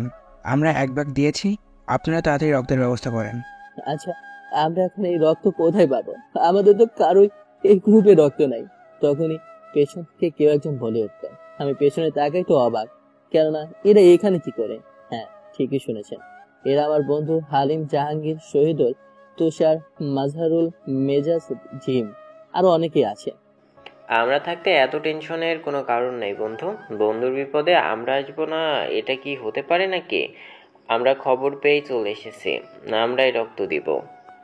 তারপর সবাই অনেক খুশি হলো এটা ভেবে যে রক্ত পাওয়া গেছে। আচ্ছা, তাহলে তো ভালোই হলো, আর খুঁজতে হলো না। তারপর ডাক্তার ওদের থেকে প্রয়োজন মতো রক্ত নিল, আর অপারেশনও চলতে থাকলো। আমি গিয়ে নফল নামাজ করে আল্লাহ দরবারে হাত তুলে বলতে লাগলাম, হে আল্লাহ, তুমি তো সব পারো, তোমার ভান্ডারে তো কোনো কিছুরই অভাব নেই। তুমি আমার জান্নাতের জ্ঞান ফিরিয়ে দাও, দরকার বলে আমার জীবনটা নিয়ে দাও। আমি চোখে জানা বাঁচতে পারবো না। এইদিকে দেখতে দেখতে সুষ্ঠুভাবে অপারেশনটা হয়ে গেল। আমরা অপারেশন রুমের সামনে দাঁড়িয়ে আছি ওদের আগ্রহ নিয়ে যে কখন ডাক্তার বের হবে। অবশেষে ডাক্তার বের হলো। ডাক্তার, ডাক্তার, আমার জান্নাতের কি অবস্থা? দেখুন মিস্টার রাসেল, আমরা আমাদের সবটা দিয়ে চেষ্টা করেছি তাকে বাঁচানোর জন্য। তাহলে কি আমার জান্নাত আর নেই? বলে জ্ঞান হারিয়ে ফেললো শাশুমা। আরে, আমার পুরো কথা না শুনে অজ্ঞান হয়ে গেল। আসলে আমরা জান্নাতকে বাঁচাতে পেরেছি, এরকম মিরাক্কেল ঘটনা কখনো দেখি নাই। সবাই একসঙ্গে বলে উঠলো, তাহলে জান্নাতের কিছু হয়নি? না, জান্নাত এখন সম্পূর্ণ সুস্থ। কিছু সময় পরেই জ্ঞান ফিরে আসবে আর বেডে দেওয়া হবে। যদি রক্তের ব্যবস্থা সঠিক সময় না হতো তাহলে রোগীকে বাঁচানো যেত না। সবাই একসঙ্গে বলে উঠলো, তাহলে জান্নাতের কিছু হয়নি। আপনাকে অনেক অনেক ধন্যবাদ ডাক্তার। আপনারা এই একটা ভুল করেন কেন?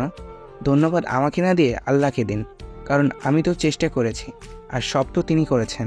ডাক্তার, আমি আল্লাহর দরবারে হাজার হাজার শুকরিয়া জানাই আমার গলিজা জীবন ফিরিয়ে দেওয়ার জন্য। তারপর সবাই বসে অপেক্ষা করতেছে কখন জ্ঞান ফিরবে। এইভাবে বসে বসে চোখের জল ফেলে চলে গেল 2টা ঘন্টা। অবশেষে ডাক্তার এসে বলে গেল যে জান্নাতের জ্ঞান ফিরেছে, যে কোনো একজন দেখা করতে পারবে। তাই সবাই মিলে ঠিক করলো আমি আগে যাব জান্নাতের কাছে, আর সবাই পরে যাবে। তাই আমি যেতে লাগলাম। যতই আগে যাচ্ছি ততই নার্ভাস ফিল করতেছি, অপরাধ বোধ মনে করে। অবশেষে রুমে প্রবেশ করলাম। দেখতে পারলাম জান্নাত অপর দিকে মুখ করে আছে। কি ব্যাপার, ওইদিকে মুখটা ঘুরিয়ে রেখেছো কেন? আমার সাথে কথা বলবে না? একটু অভিমানী কণ্ঠে বললাম। দেখলাম জান্নাত আমার কথা শুনেই আমার দিকে তাকালো। কি ব্যাপার, ঘরে নতুন বউ রেখে এখানে আসছেন? আপনার বউ রাগ করবে না? আর কেন এসছেন? অনেকটা অভিমান ভরা কণ্ঠে বলল। কথাটা শুনে একটু না, অনেকটাই কষ্ট হলো। তবুও কিছু মনে করলাম না, কেননা তার পাওয়া কষ্টের কাছে আমার এইটুকু কষ্ট কিছুই না। তুমি এইভাবে বলো না, আমি সত্যি তোমার কাছে অনেক অনেক সরি। আমি তোমাকে সারপ্রাইজ দিতে গিয়ে নিজেই সারপ্রাইজ হয়ে গেছি। এটা শুনে জান্নাত অনেকটাই অবাক হয়। সারপ্রাইজ দিতে গিয়ে সারপ্রাইজ পেয়েছেন মানেটা কি? আশ্চর্য হয়ে জিজ্ঞেস করলো, আসলে আমি নিধিকে ভালোবাসি নাই, ভালো তো তোমাকে বেসেছি সে আগে থেকে। আর আজকে আমার সাথে নিধির আংটি বদল না, বরং তার হবু বরের সাথে ছিল। সবটা খুলে বললাম। আর তোমার এই কাজ করার জন্য বেচারা আংটি বদলটাও করতে পারলো না। সেটা না হয় বুঝলাম, কিন্তু ডিভোর্সের কাগজ তো আমার জন্য এনেছিল। আসলে তুমি ওই কাগজটা খুলে দেখো নি, যদি দেখতে তাহলে আজ এমন করতে না। ওই কাগজে লেখা ছিল তুমি আমাকে কোনোদিনও ছেড়ে যেতে পারবে না, একমাত্র মরণ ছাড়া। এই কথাটা শুনে জান্নাত আমাকে তার কাছে টেনে নিয়ে 4 ঠোঁট এক করে দিল। ঠিক তখনই এহেম একটু শরম তো করো। দাদু বলে উঠল, তাই জান্নাত তাড়াতাড়ি আমাকে ছেড়ে দেয়। দাদু ভাই কেমন আছিস? আর কেন এমনটা করলি? তোমাদের কারোর সাথেই কথা নেই, সবাই এক হয়ে আমাকে কষ্ট দিছো। মুখ ঘুরিয়ে পড়লাম। তারপর সবাই এক এক করে জান্নাতের রাগ ভাঙানোর চেষ্টায় ব্যস্ত হয়ে পড়ল। অবশ্যই রাগ অভিমান পানি হয়ে গেল। এভাবে চলে গেল কয়েকটা দিন। এখন জান্নাত পুরাই সুস্থ। আজকে জান্নাতকে নিয়ে বাসায় এসেছি। আর বাসায় আসার পরে সবাই ডিসিশন নিল যে আমাদের নতুন করে বাসা হবে, তাই সবাই নতুন করে বাসা সাজিয়ে দিল। বন্ধু, এভাবে ছাদে দাঁড়িয়ে না থেকে তাড়াতাড়ি রুমে যাও, ভাবি একা একা বসে আসতে। হ্যাঁ, তাড়াতাড়ি যাও, বাসর করে বিড়ালটাও তো মারতে হবে। বলেই সবাই মিলে আমাকে রুমে পাঠিয়ে দিল। আমি রুমে এসে দরজা লাগিয়ে সামনে যেতেই জান্নাত দৌড়ে আমার কাছে আসে। আমি তো ভয়ে শেষ। কি ব্যাপার জান্নাত, এমন দৌড়ে আসলে কেন? আর আমি কি সব ভাবতেছি। জান্নাত তো আমাকে সালাম করলো, তাই আমি জান্নাতকে পা থেকে তুলে, বেঁচে থাকো মা, বেঁচে থাকো। এত কি বললি? আমি তোর কি লাগি? অনেকটা রাগী কণ্ঠে বলল। আরে না, আমি তো মজা করে বলেছি। তোমার জায়গা আমার পায়ে না, আমার বুকে। জড়িয়ে ধরে বললাম, প্রথম ভুল করেছো বলে মাফ করে দিলাম। এবার চলো আমরা নামাজ পড়ে আল্লাহর দরবারে শুকরিয়া আদায় করি। তারপর দুজন একসাথে ওযু করে এসে নামাজ পড়ে নিলাম। আচ্ছা জান্নাত, আজকে তুমি আমার কাছে কি চাও? যা চাইবা তাই দেব, বলো। আমি চাই তুমি সারা জীবন আমাকে এইভাবে আগলে রাখো, তোমার ভালোবাসা দিয়ে। আর 5 ওয়াক্ত নামাজ। আমি যে তোমাকে অনেক বেশি ভালোবাসি, তোমাকে কষ্ট দিয়েছি শুধু তোমাকে সত্যর পথে ফিরিয়ে আনতে। তুমি যদি সেই দিন আলমারিতে কাগজটা দেখতে, তাহলে আমি আজ তোমাকে আমার আদর্শ বই হিসাবে তৈরি করে নিতে পারতাম না। কি ছিল সেই কাগজে?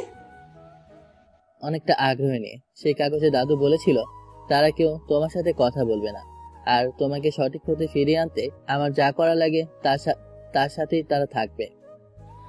কি? তার মানে সবাই এক ছিল, শুধু আমি ছাড়া? মহারানী, আপনি ছাড়া সবাই সবকিছু জানতো, এমনকি আপনার বান্ধবীরাও সবটা জানতো আগে থেকে। আমি তোমাকে বলতে মানা করেছি। এসব কিছু করতে আমি যদি মরে। আর কিছু বলার আগেই 4 ঠোঁট এক করে দিলাম। এইসব কথা আর কখনো বলবে না, রাগে কণ্ঠে বললাম। আর কখনো বলবো না। আমি যে শুধুই তোমার। আমার একটা মেয়ে আর একটা ছেলে ভেবেছে। এটা কি কোনো দোকানের জিনিস নাকি যে আমি তোমাকে কিনে এনে দেব? আর একসাথে 2টা কেন? বারে, আমাদের আগে বাসর রাত এমনি পার হয়ে গেছে, আর এটা অনেক কষ্টের পরে দ্বিতীয় বাসর রাত, তাই আমার 2টা ভেবেছে। আচ্ছা চলো, 2টা বেবি না নিয়ে আমরা বরং একটা বাংলাদেশের ক্রিকেট টিম বানিয়ে ফেলি। এমনিতে এরা বিশ্বকাপ জয় করতে পারেই নাই, আমরা আমাদের টিম দিয়ে যদি জয় করতে পারি। ও, বুঝতে পেরেছি। আজকে এর জন্যই আমাকে অনেক টাইম পরিশ্রম করাবে, তাই না? জানো শোনো। সোনা, তুমি তো একটুতেই বুঝে গেছো। তারপর শুরু হয়ে গেল 3য় বিশ্বযুদ্ধ। আপনারা যে কি না একটু বোঝেন না। আমি এসব খুলে বলতে পারবো না, আমার বুঝি লজ্জা শরম করে না। আপনারা ওদের জন্য দোয়া করেন, আর আল্লাহ ওদের মনের আশা যেন পূরণ করে। চলতে থাকুক ওদের সুখের সংসার।